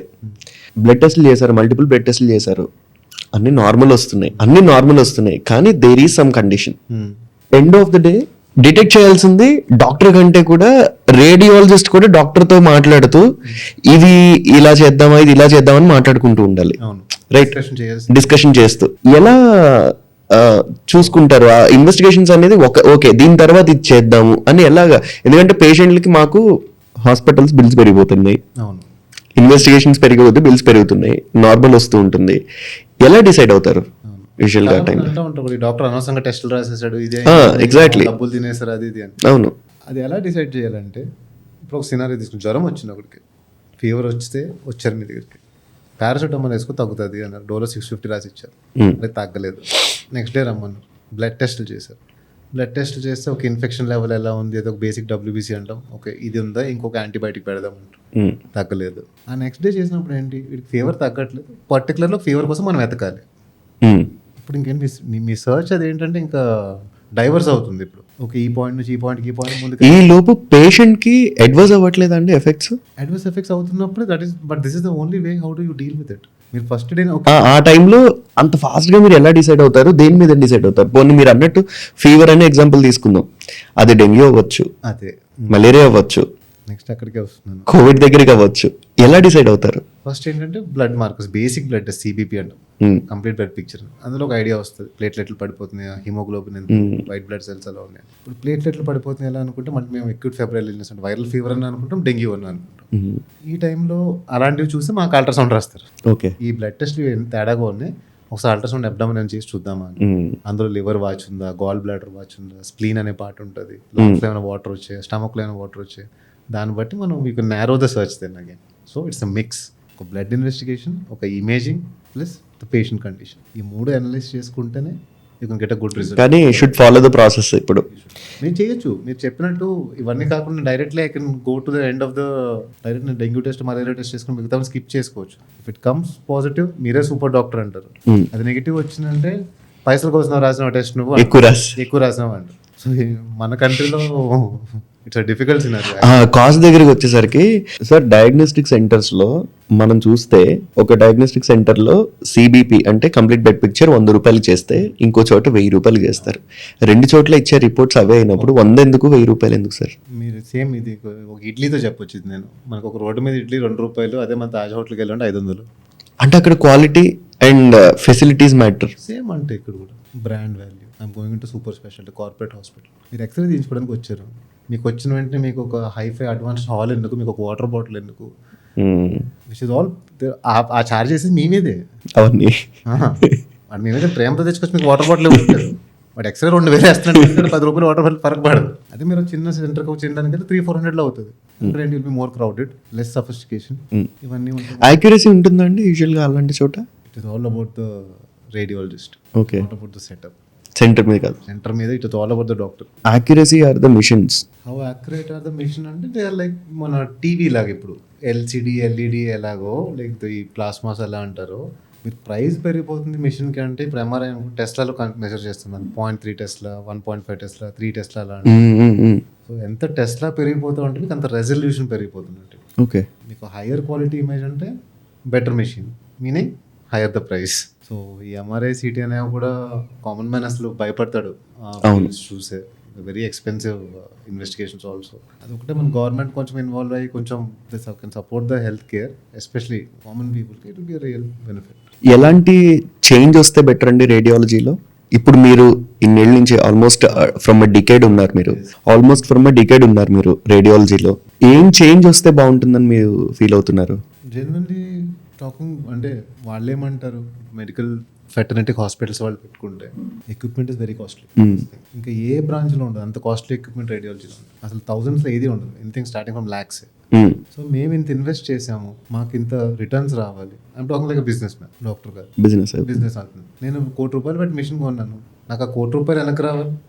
దాన్ని ఆ ₹1,00,00,000 పెట్టినందుకు నేను దాన్ని మళ్ళీ మెయింటైన్ చేయాలి, స్టాఫ్. సో నేను ఇది పబ్లిక్ మీద పెడతాను. గవర్నమెంట్ అసలు కొంచెం ఇన్వాల్వ్ అయ్యి మెయిన్ మెషినరీ ఏదో ఒకటి ఉందో they can give us for subsidy, ఆటోమేటిక్గా కంట్రీ మొత్తం ప్రైజెస్ రెడ్యూస్ చేసుకోవచ్చు మనం. Because the equipment is expensive and we are not rich country కదా, మన యూరోప్స్ అండ్ అమెరికాస్ కనుక ఇట్స్ ఎఫెక్టింగ్ అస్. బాధ అనిపిస్తూ ఉంటుంది నాకు కూడా కొన్నిసార్లు. Patient requires MRI, requires a CT compulsory, just because they can't afford it, వెళ్ళిపోతా ఉంటుంది. అయ్యో, కంపల్సరీ చేస్తే బెటర్ అవుతుంది. వాడికి ఏమైనా తెలుసుకోవాలి, తప్పదు ఈ టెస్ట్ కావాలన్నా కూడా, జస్ట్ బికాస్ అఫోర్డబులిటీ ఇష్యూస్ వచ్చి వెళ్ళిపోయే cases you see it every day. కానీ అంటే నేను అబ్జర్వ్ చేసిన దాన్ని బట్టి లాస్ట్ 5 years నుంచి 10 years నుంచి నాకు తెలిసి అఫోర్డబుల్ గానే, అంటే కొంచెం ఎకనామికల్ గా అవుతుంది అనిపిస్తోంది. That's because we are becoming better compare to ఒక 10 years బ్యాక్. మన కంట్రీ ఈ రోజుకి we are in good shape. Okay, దాని వల్ల లేకపోతే కాంపిటీషన్ పెరగడం వల్ల? కాంపిటీషన్ కాదు, I should thank your generation especially, because awareness కానీ స్ట్రిక్ట్ గా తీసుకోవడం కానీ, country in a good shape. You guys are doing a great job. ఎంత మా జనరేషన్ అప్పుడు అంత సీరియస్గా ఉండేది కాదు. హెల్త్ మీరు చూస్తే ఇప్పుడు హెల్త్ చెకప్స్ ఏమన్నా అంటే number of youngsters are coming more. Correct. Less than 30-35 surprisingly. 10 years back 50-60 ఉంటే కానీ వీటికి వచ్చేవాళ్ళు కాదు. అసలు అవేర్నెస్ పెరిగింది. అవేర్నెస్ పెరిగింది and people are not afraid to spend money. ఆ చేంజ్ ఒకటి చూసాను నేను ఇన్ సొసైటీ. మన గురించి మన హెల్త్ మీదే కదా పెట్టుకునేది. మన పైసలే కదా, ఏమైతుంది, మన కోసమే ఖర్చు పెడుతున్నాం కదా. ఆ attitude and I think more in the society. Okay sir, ఇప్పుడు మీరు ఇంత ఫ్రాంక్ గా మాట్లాడుతున్నారు కాబట్టి ఒక చిన్న క్వశ్చన్ అడుగుతాను.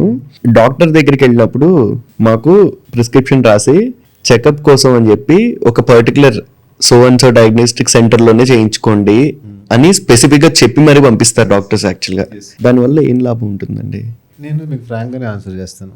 There can be 2 scenarios. Particular ఇప్పుడు మీరు ఒక పర్టికులర్ డాక్టర్కి వెళ్ళి చూపించుకోండి అంటే either that guy should be extraordinary. మీరు ఎవరికైతే రెఫర్ చేస్తున్నారు ఈ డాక్టర్ దగ్గరికి వెళ్ళి స్కాన్ చూపించుకోండి, ఈ డాక్టర్ దగ్గరికి వెళ్ళి నేను మాట్లాడేది డయాగ్నోస్టిక్ సెంటర్ అంటున్నాను నేను. డయాగ్నోస్టిక్స్ అయినా కానీ ఆ డయాగ్నోస్టిక్ లో ఒక పర్టికులర్ డాక్టర్ ఫ్యాంటాస్టిక్ ఉన్నాడు, లేకపోతే ఈజ్ రిలయబుల్, చాలా బాగుంటాయి, ఇతని రిపోర్ట్ బట్టి ట్రీట్మెంట్ ఉంటుంది అనుకుంటే పంపించవచ్చు.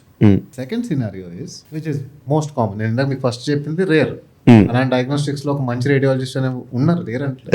రేర్ మన హైదరాబాద్ లో 4-5 ఉన్నాయి కూడా diagnostics. But the radiologist are extraordinary, fantastic ఉంటుంది రిపోర్టింగ్ అంతా. మన భయం ఉండదు, ఈయన చూసేటంటే పక్క అమ్మయ్య ఇంజెక్షన్ అలాంటి వాళ్ళు ఉంటే వెళ్తారు. రెండోది ఏంటంటే ఎందుకు మనం first where we started this conversation we are doctor for the doctors start చేస్తాం. సరే ఇప్పుడు అదే టాపిక్ మీరు నాకు పంపిస్తున్నారు, పేషెంట్ స్కాన్ చేయాలి అని వస్తారు, మీరే వచ్చి అడుగుతారు, నేను మీ దగ్గరికి ఎందుకు పంపించాలి, పక్కన కూడా ఉన్నాడు కదా వాడి దగ్గర పంపించు కదా. అవును. సో నేనేం చేస్తున్నాను, నువ్వు నాకే పంపించడానికి నీకు 100 రూపాయలు ఇస్తాను. It's called referral. Very bad practice. I don't encourage at all. నీకు నిజంగా 100 రూపాయలు డాక్టర్కి ఇచ్చకపోతే 100 రూపాయలు పేషెంట్కి తగ్గించేసి. కరెక్ట్. కానీ unfortunately that is the majority which is happening not only in Hyderabad, all over the country. ఇప్పుడు ఒక గైనకాలజిస్ట్ కానీ ఒక పర్టికులర్ ఒక ఆర్థో ఎవరైనా whoever is the doctor either ఒక రేడియాలజిస్ట్ మీద నమ్మకంతో పంపించాలి. ఐ హావ్ సీన్ బోత్ నా ప్రాక్టికల్ ఎక్స్పీరియన్స్లో. లేకపోతే ఈ పలానా సెంటర్ నుంచి నేను ఈ నెలకు 100 స్కాన్లు పంపిస్తే నాకు 50,000 వస్తాయి, ఒక 1 lakh వాట్ ఎవర్ మార్జిన్ నాకు మిగులుతుంది. నాకు నిజంగా స్కాన్ ఎవరు చేస్తున్నాడో తెలియదు, వాడు ఎలాంటి రిపోర్ట్ ఇస్తాడో నాకు తెలియదు.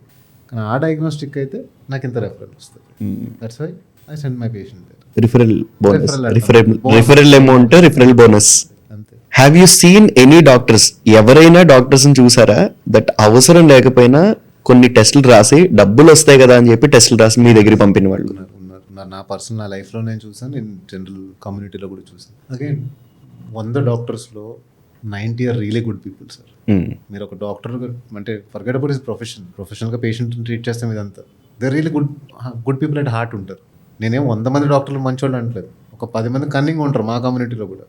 How they want exploit you, వీడి దగ్గర నుంచి ఎలా డబ్బులు తీసుకోవాలి ఉన్నారు. I don't want to take out names, కానీ అయినా మీకు పర్సనల్గా కూడా ఉన్నారు తెలిసిన వాళ్ళు. పేషెంట్కి డాక్టర్ జోబులో నుంచి డబ్బులు పెట్టి ట్రీట్మెంట్ ఇచ్చిన డాక్టర్ని చూశాను, వాడి దగ్గర నుంచి రూపాయి తీసుకోవాల్సిన దగ్గర నుంచి 10 రూపాయలు తీసుకుని కూడా చూశాను. సార్ ఇప్పుడు ఎక్కడికి వెళ్ళినా సరే బేసిక్గా మాకు ఎంత అవేర్నెస్ వచ్చిందంటే చెప్తాను నేను. అది అవేర్నెస్సా లేకపోతే అన్ఫార్చునేట్ సిచ్యువేషన్ మీరు చెప్పండి. నేనైతే అన్ఫార్చునేట్ సిచ్యువేషన్ అనుకుంటున్నాను. నేను ఒక డాక్టర్ దగ్గరికి వెళ్తున్నాను అంటే నాకు ఏమైనా ఫీవర్ వచ్చింది లేదా నేను ఏమైనా డాక్టర్ దగ్గరికి వెళ్తున్నానంటే నేనే కొన్ని టెస్టులు చేంజ్ చేసుకుని వెళ్ళిపోతున్నా డాక్టర్ దగ్గరికి. ముందు అమ్మో ఈ డాక్టర్ దగ్గరికి వెళ్తే ఇప్పుడు ఈ టెస్టులు రాసి పర్టికులర్ ఏదైనా హాస్పిటల్కి వెళ్తున్నాం అనుకోండి, మల్టీ స్పెషాలిటీ హాస్పిటల్ ఉంది అంటే అక్కడే కింద డయాగ్నోస్టిక్ సెంటర్ ఉంటుంది, దాంట్లోనే అక్కడ చేయించుకోమని బలవంత పెడతారు. నాకు 1000 రూపాయలు అయ్యే చోట అక్కడ 5,000 అయిపోతుంది అని చెప్పి నేనే కొన్ని టెస్ట్ నాకు అవసరమేమో అని చెప్పి చేయించుకుని వెళ్ళిపోతున్నా, ముందు జాగ్రత్త చేయించుకుని వెళ్ళిపోతున్నా. అది ఎలా అంటారు మీరు దాన్ని? Definitely unfortunate. దీనికి అసలు I would like to even blame Google for this. అసలు సగం ప్రాబ్లం అదే. రెండోది ఏంటి, మీరు చెప్పిన కూడా వ్యాలిడ్ రీజనే కదా. నేను ఇప్పుడు అక్కడికి వెళ్ళి ఒక టెస్ట్ చేసుకుని అక్కడ 10,000 వదిలించుకునే బదులు నేనే 2-3 టెస్టులు 200-300 చేసుకుని వెళ్ళిపోతాను. తర్వాత ఈ డాక్టర్ ఇవే రాయొచ్చేమో, ఎందుకంటే మీ ఓన్ కండిషన్ మీరు అనలైజ్ చేయడం స్టార్ట్ చేస్తారు. Everyone is taking a phone out, నాకు ఫీవర్ వచ్చింది, వాట్ ఈస్ ద కాజ్ అని గూగుల్లో కొడతాడు, వై ఐ గెటింగ్ ఫీవర్ అంటాడు. కానీ కొన్ని కామన్ టెస్ట్లనే ఉండిపోయాయి సార్. ఇప్పుడు నేను ఫస్ట్ ఎవరి దగ్గర డాక్టర్ దగ్గరికి వెళ్ళి టెస్టులు చేయించుకోవాలంటే ఫస్ట్ నాకు రాసేది CBP, కంప్లీట్ బ్లడ్ పిక్చర్. దాంతో స్టార్ట్ చేస్తున్నారు, CBP తోటి స్టార్ట్ చేస్తున్నారు. ESR అని, CRP, ఇవన్నీ కామన్ టెస్ట్లు. ఇప్పుడు నాకు అసలు మెడికల్ ఫీల్డ్ అనేది నాకు నాలెడ్జ్. సరదాగా ఎవరితోటైనా ఫ్రెండ్స్ తోటి ఎవరైనా డాక్టర్స్ ఉంటే మాట్లాడడం, అలా మాట్లాడితే తప్పితే నాలెడ్జ్ నాకే తెలుసు. ఒక డాక్టర్కి ఆ ఎథిక్స్ ఎక్కడికి వెళ్ళిపోతున్నాయండి ఇప్పుడు? 100లో 90 మంది రాయరు, 10 మంది ఉంటుంది. ఆ 10 మంది వల్ల మా హోల్ కమ్యూనిటీకే బ్యాడ్ నేమ్ వస్తుంది. I don't deny. లేదు మేము అందరం దేవుళ్ళం, మేము అందరం గొప్పోళ్ళు అని చెప్తే మీరు అది వేరే విధంగా ఇంటర్ప్రెట్ చేయొచ్చు. But I'm agreeing, I'm accepting your it's very unfortunate. ఎందుకంటే ఒక పేషెంటే నాకు ఈ టెస్ట్లో అవసరం ఏమో అన్నప్పుడు ఇంక మేము నీకు ఉండేది ఇక్కడ. రైట్. వాడు ఒక ప్రాబ్లంతో వస్తున్నాడు, వాడిని ఎలా చూడాలి, ఎలా చూసి పంపించాలి తప్ప వీడు వచ్చాడు కదా నాకు దొరికాడు కదా వీడిని ఎక్స్ప్లాయిట్ చేద్దాం అనేది ఉండకూడదు. సార్ ఇంకొకటి చాలా పెద్ద క్వశ్చన్ ఇది. నేను అలా చేయించుకుని వెళ్తా, నేను చేయించుకుని వెళ్ళాక మళ్ళీ డాక్టర్ అవే టెస్టులు రాసి ఇక్కడ చేయించుకోండి, ఇవి అంత యాక్యురేట్గా ఉండవు రిపోర్ట్స్, ఆ డయాగ్నోస్టిక్ సెంటర్లో యాక్యురేట్గా ఉండవు. వింటాం మనం నా దగ్గర చేయించుకుంటే యాక్యురేట్గా ఉంటాయి.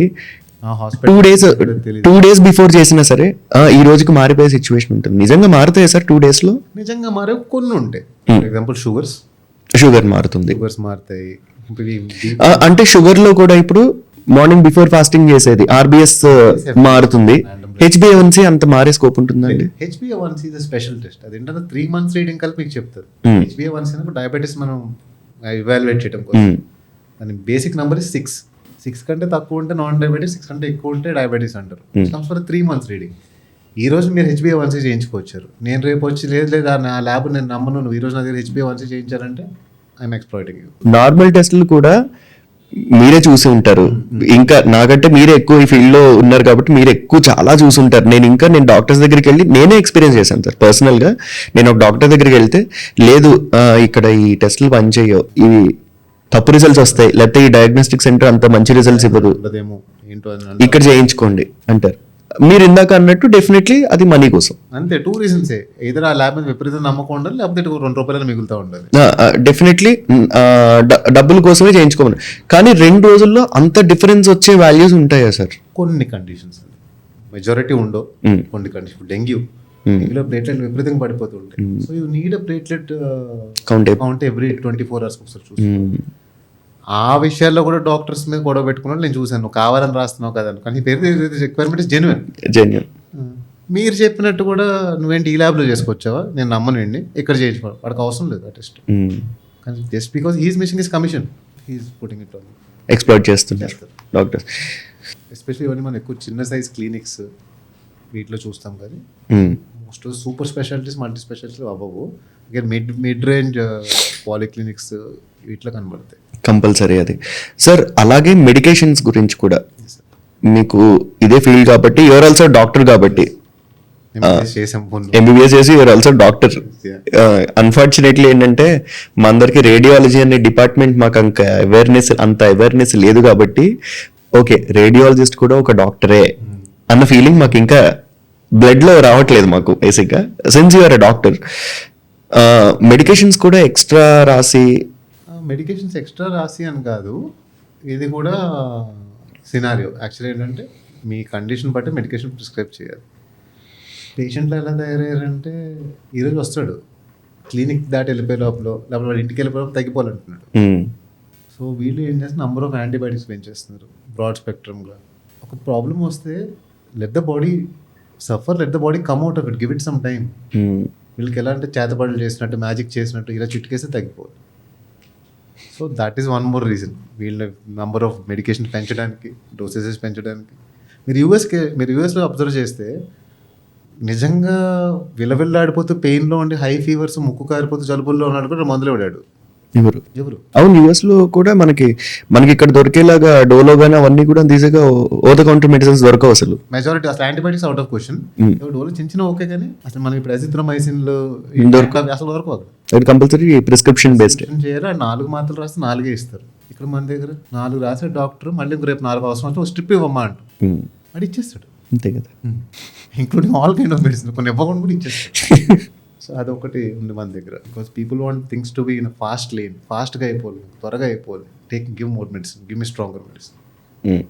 ఇప్పుడు స్టెరాయిడ్ మెడికేషన్ కానీ యాంటీబయాటిక్ మెడికేషన్, స్టెరాయిడ్ మెడికేషన్ ఏదైతే ఉంటుందో అది ఎంత స్పాన్ వరకు వాడాలి? Steroids are funny drugs. ఎందుకు ఫనీ అంటున్నానంటే దానికి తెలీదు, అది ఏదైనా ఎన్హాన్స్ చేస్తుంది. అది మంచి చేసినా ఎక్కువ మంచి చేసేస్తుంది, చెడ్డ చేసినా ఎక్కువ చెడ్డ చేసేస్తుంది.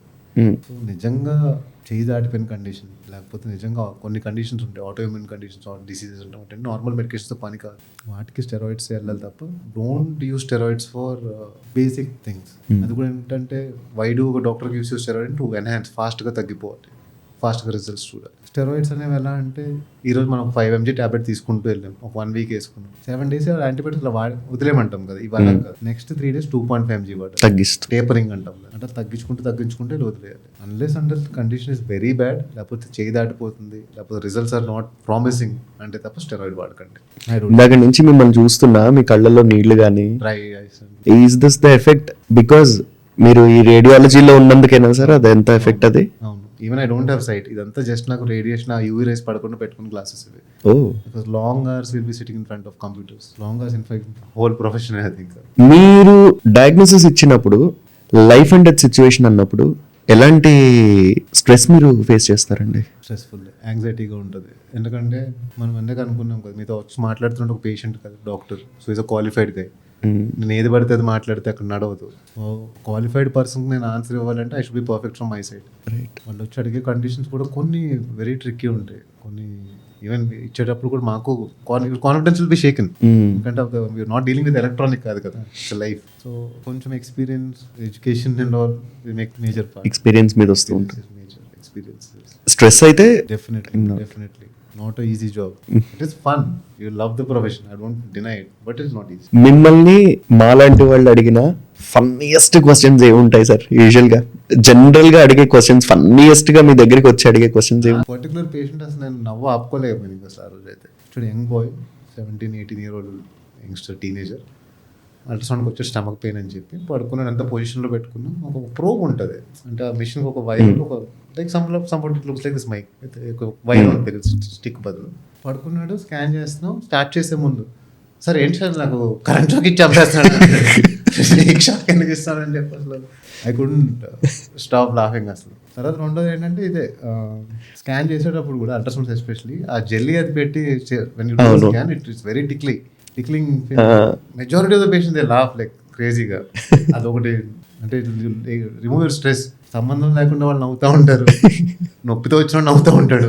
పేషెంట్స్ కూడా వచ్చి కొన్ని అడుగుతూ ఉంటారు, అంటే ఇప్పుడు నాకు కిడ్నీ స్టోన్స్ ఉన్నాయి, వీటికి ఆపరేషన్ కాకుండా ఎన్ని చెప్పినా కానీ వాళ్ళు మీ దగ్గర నుంచి ఏం ఎక్స్పెక్ట్ చేస్తారంటే, డైటీషియన్ చేయాల్సిన పని మీ దగ్గర నుంచి ఎక్స్పెక్ట్ చేస్తారు. సరే, ఏం తినాలి తినకూడదు, నా జాబ్ కాదు. రైట్. తర్వాత ఏంటి, ఒకవేళ రాత్రి నొప్పి వస్తే నేను ఏం చేయాలి అంటాడు, అది ఎమర్జెన్సీ డిసిషన్ చెప్తాడు. సో మల్టిపుల్ క్వశ్చన్స్, వాళ్ళకి సిల్లీ డౌట్స్ అనేది అసలు దిస్ నో ఎండ్.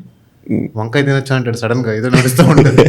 నువ్వు వచ్చిన గుండె ప్రాబ్లంతో నీకు వంకాయ ఎందుకు గుర్తొచ్చింది సార్ అంటే, జస్ట్ ఊరికి అడుగుతున్నా అంటాడు. సో ఇలాంటివి విల్ సీ డీల్ చేస్తుంది with a person who is in anxiety are pain or depression. మీకు అందుకే వెన్ యువర్ డాక్టర్ మీ ఓపిక పెరుగుతుంది. నేను చాలా అసలు నాకు ఉండేది కాదు, బట్ దిస్ ఫీల్ చేంజ్ మీ. దీంట్లోకి వచ్చాక మీరు చూసిన very surprising and unexpected diagnosis ఏమైనా ఉందా? ఉంది, వన్ కేస్. అంటే నాకు ఇది చాలా సర్ప్రైజింగ్, ఇది ఇంకా ఏంటిది ఇలా వచ్చింది అన్నది. I will share this details of this case with you. Please. This is also very initial days of my career. ఒక రోజు ఫిజిక్స్ టీచర్ స్కానింగ్ వచ్చాడు, పాండిచేరిలో అయింది ఇన్సిడెంట్. వచ్చినప్పుడు ఆయనకి ఫోర్ ఆర్మ్ దగ్గర ఒక చిన్న ఒక లంప్లా వచ్చింది. ఓకే. మేము పట్టుకుంటే ఎగ్జామిన్ చూస్తే ఎలా ఉంటుందంటే, ఒక ఫ్యాట్ బాల్ అంటే లైపోమా అంటాం, లేకపోతే sebaceous system, kind of oil bubble లాంటిదేమో అనుకున్నాం. And he was saying no pain and all, అసలు ఏమీ లేదు అన్నాడు. సరే పద, అసలు బేసిక్ టెస్ట్ ఒక అల్ట్రాసౌండ్ చేసి చూద్దామని పెడితే దానిపైన లోపల 2 వామ్స్ తిరుగుతున్నాయి. అండ్ ఎవరు అలా చేతి మీద లోపల 2 వామ్స్ బతుకున్నాయి, తిరుగుతున్నాయి, ఒక బల్జ్ అయి ఉంది. అది patient is a very very religious person, ఒక క్యాథలిక్ క్రిస్టియన్ ఆయన. వచ్చిన తర్వాత అంటే is physics guy, very like educated person. వచ్చిన తర్వాత ఇలా 2 పురుగులు ఎక్కడ తిరుగుతున్నాయి అంటే అని చెప్పి, పురుగులు ఎక్కడెందుకు వచ్చాయి. జనరల్గా మనం చూసే కేసెస్లో కూడా ఏదో ఇంటెస్టైన్లో ఏవో నులి పురుగులు అవి అంటే చూస్తూ ఉంటాము, కొన్ని other types of parasitic worms చూస్తూ ఉంటాం, కానీ కంప్లీట్లీ ఎందులో ఫిట్ అవుతుంది అతను ఆ లొకేషన్ కానీ, ఆ పురుగులు రావటం కానీ. ఇక్కడ ఎలా వచ్చాయి సార్ పురుగులు అసలు? అదే I tell you the full story, very interesting. 2 పురుగులు వచ్చి వైట్ కలర్ థ్రెడ్స్లో ఉన్నాయి. అయితే స్కాన్ చేసాము. And the reason why I mention about his religion also చెప్తాను. స్కాన్ చేసాము, హీ వెంట్ హోమ్. అంత తర్వాత నెక్స్ట్ డే కూడా డిప్రెషన్లో వచ్చాడు. ఏమైంది అంటే సడన్గా మాట్లాడటం మానేశాడు. ఏమైందంటే ఉంటే కొన్ని బిబ్లికల్ వర్సెస్ ఉన్నాయి మాకు బైబిల్లో ఉంటే, ఎక్కువ పాపాలు చేసేసిన వాళ్ళకి ఇలా ఒళ్ళంతా పురుగులు వచ్చి చచ్చిపోతారు అంటూ ఉంటే, మీరు ఎక్కడికో ఏదో ఆలోచిస్తున్నారు సార్, అక్కడ ఏం కాదు, అది మనం చూద్దాం పదా అని చెప్పేసి జనరల్ సర్జన్ దగ్గర తీసుకెళ్తే, అది ఏదైనా కానీ ముందు తీసేయాలి దాన్ని, ఫస్ట్ అక్కడ ఉంది కదా కట్ చేసి తీద్దామన్నారు. తీసిన తర్వాత 2 పురుగులు వచ్చి అవి డెడ్ ఉన్నాయి, తీసేటప్పుడు చచ్చిపోయావి. అచ్చా, లోపల బతుకున్నాయి, బయట తీస్తే చచ్చిపోయింది. చచ్చిపోయిన తర్వాత I did from MGMCR, very deemed university, పెద్ద ల్యాబ్ ఉంటుంది వాళ్ళకి, మైక్రోబయాలజీ ల్యాబ్ కానీ ప్యాథాలజీ ల్యాబ్. ఈ పురుగులను పంపించాం వాళ్ళు, చూసి వాళ్ళు ఇవేంటో మాకు తెలియదు అన్నారు. ఇక్కడ అసలు ఫన్ స్టార్ట్స్. ఇక్కడ ఒక మెడికల్ కాలేజ్లో, రెప్యూటెడ్ ఇన్స్టిట్యూట్లో 2 వామ్స్ పంపిస్తే అవేంటో మాకు తెలియట్లేదు, మాకు ఫిట్గా. మీరు రీసెర్చ్ కి పంపించారు దాన్ని, ఇన్వెస్టిగేషన్ పంపించాం. వామ్స్ ఏంటనేది 2 పురుగులు దొరికే మనకు హాస్పిటల్లో, వాటిని ల్యాబ్కి పంపించాం. ఆడు చూసి నాకు తెలీదు అన్నాడు. అంటే మేము డైలమాలో ఉంటాం, పక్కన పెడితే పేషెంట్ని చూడాలి. He's gone. అసలు సైకలాజికల్గా ఏమైపోయాడో కూడా అర్థం కావట్లేదు. అవి ఏంటో తెలియకపోవటం ఏంటి సార్, నా పరిస్థితి ఏంటి, ట్రీట్మెంట్ ఏంటి అంటాడు. నువ్వు ఆగవయ్యా, నీకు కంగారు పడుకు అని చెప్పి took it to the university, medical dean, medical superintendent లెవెల్కి తీసుకెళ్ళాం. సార్ ఇలా మాకు 2 దొరికాయి, ఇవేంటో మాకు తెలియట్లేదు, దీనికోసం మనం కొంచెం హెల్ప్ చేయండి అంటుంటే, definitely university has supported me a lot, చాలా హెల్ప్ చేశారు. Even those 2 worms even got me award. అయితే ఇలా కాదు కదా అని చెప్పి 2 వామ్స్ని ప్యాక్ చేసి వెక్టర్ కంట్రోల్ బోర్డ్ అని పాండిచేరిలో ఉంటుందండి. ఓకే, వాళ్ళ పనే దోమల మీద రీసెర్చ్, ఇంక వాళ్ళు ఏం చేయరు. ఎనాఫిలిస్, ఏడీసీ, మరి టైఫాయిడ్, డెంగ్యూ, మలేరియా, మస్కిటో మీద ఉంటుంది వాళ్ళ రీసెర్చ్ అంతా. అయితే వాళ్ళకి ఇచ్చాం. అక్కడ మిస్టర్ మూర్తి అండి, ఈజ్ గ్రేట్ 2 సైంటిస్ట్. ఆ సార్ చూసి చెప్పారు, ఇది డెఫినెట్లీ మన దానిలో లేదు ఇది, కానీ ఇదేంటో చూడాలంటే నేను కూడా టెస్ట్ చేయాలి అన్నాడు. అంటే సార్ పేషెంట్ ప్యానిక్ అయిపోతున్నాడు, అసలు అదేంటి రోజు మాకు 20-30 కాల్స్ చేస్తున్నాడు, ఎక్కడి నుంచి వచ్చింది, ఎలా వచ్చింది, నాకెందుకు తగిలింది నేను అని. తర్వాత చూస్తా ఉంటే సరే రీసెర్చ్ చేస్తానని చెప్పి దట్ జెంటిల్మెన్ ఒక హాఫ్ మై వామ్ తీసుకున్నారు. తీసుకున్న తర్వాత అంటే వామ్లు సగం కట్ చేసి తీసుకున్నాడు. వామ్ని సగం కట్ చేసి తీసుకున్నాడు, హాఫ్ ఆయన తీసుకుని 1.5 వామ్ మాకు వెనక్కి పంపించాడు.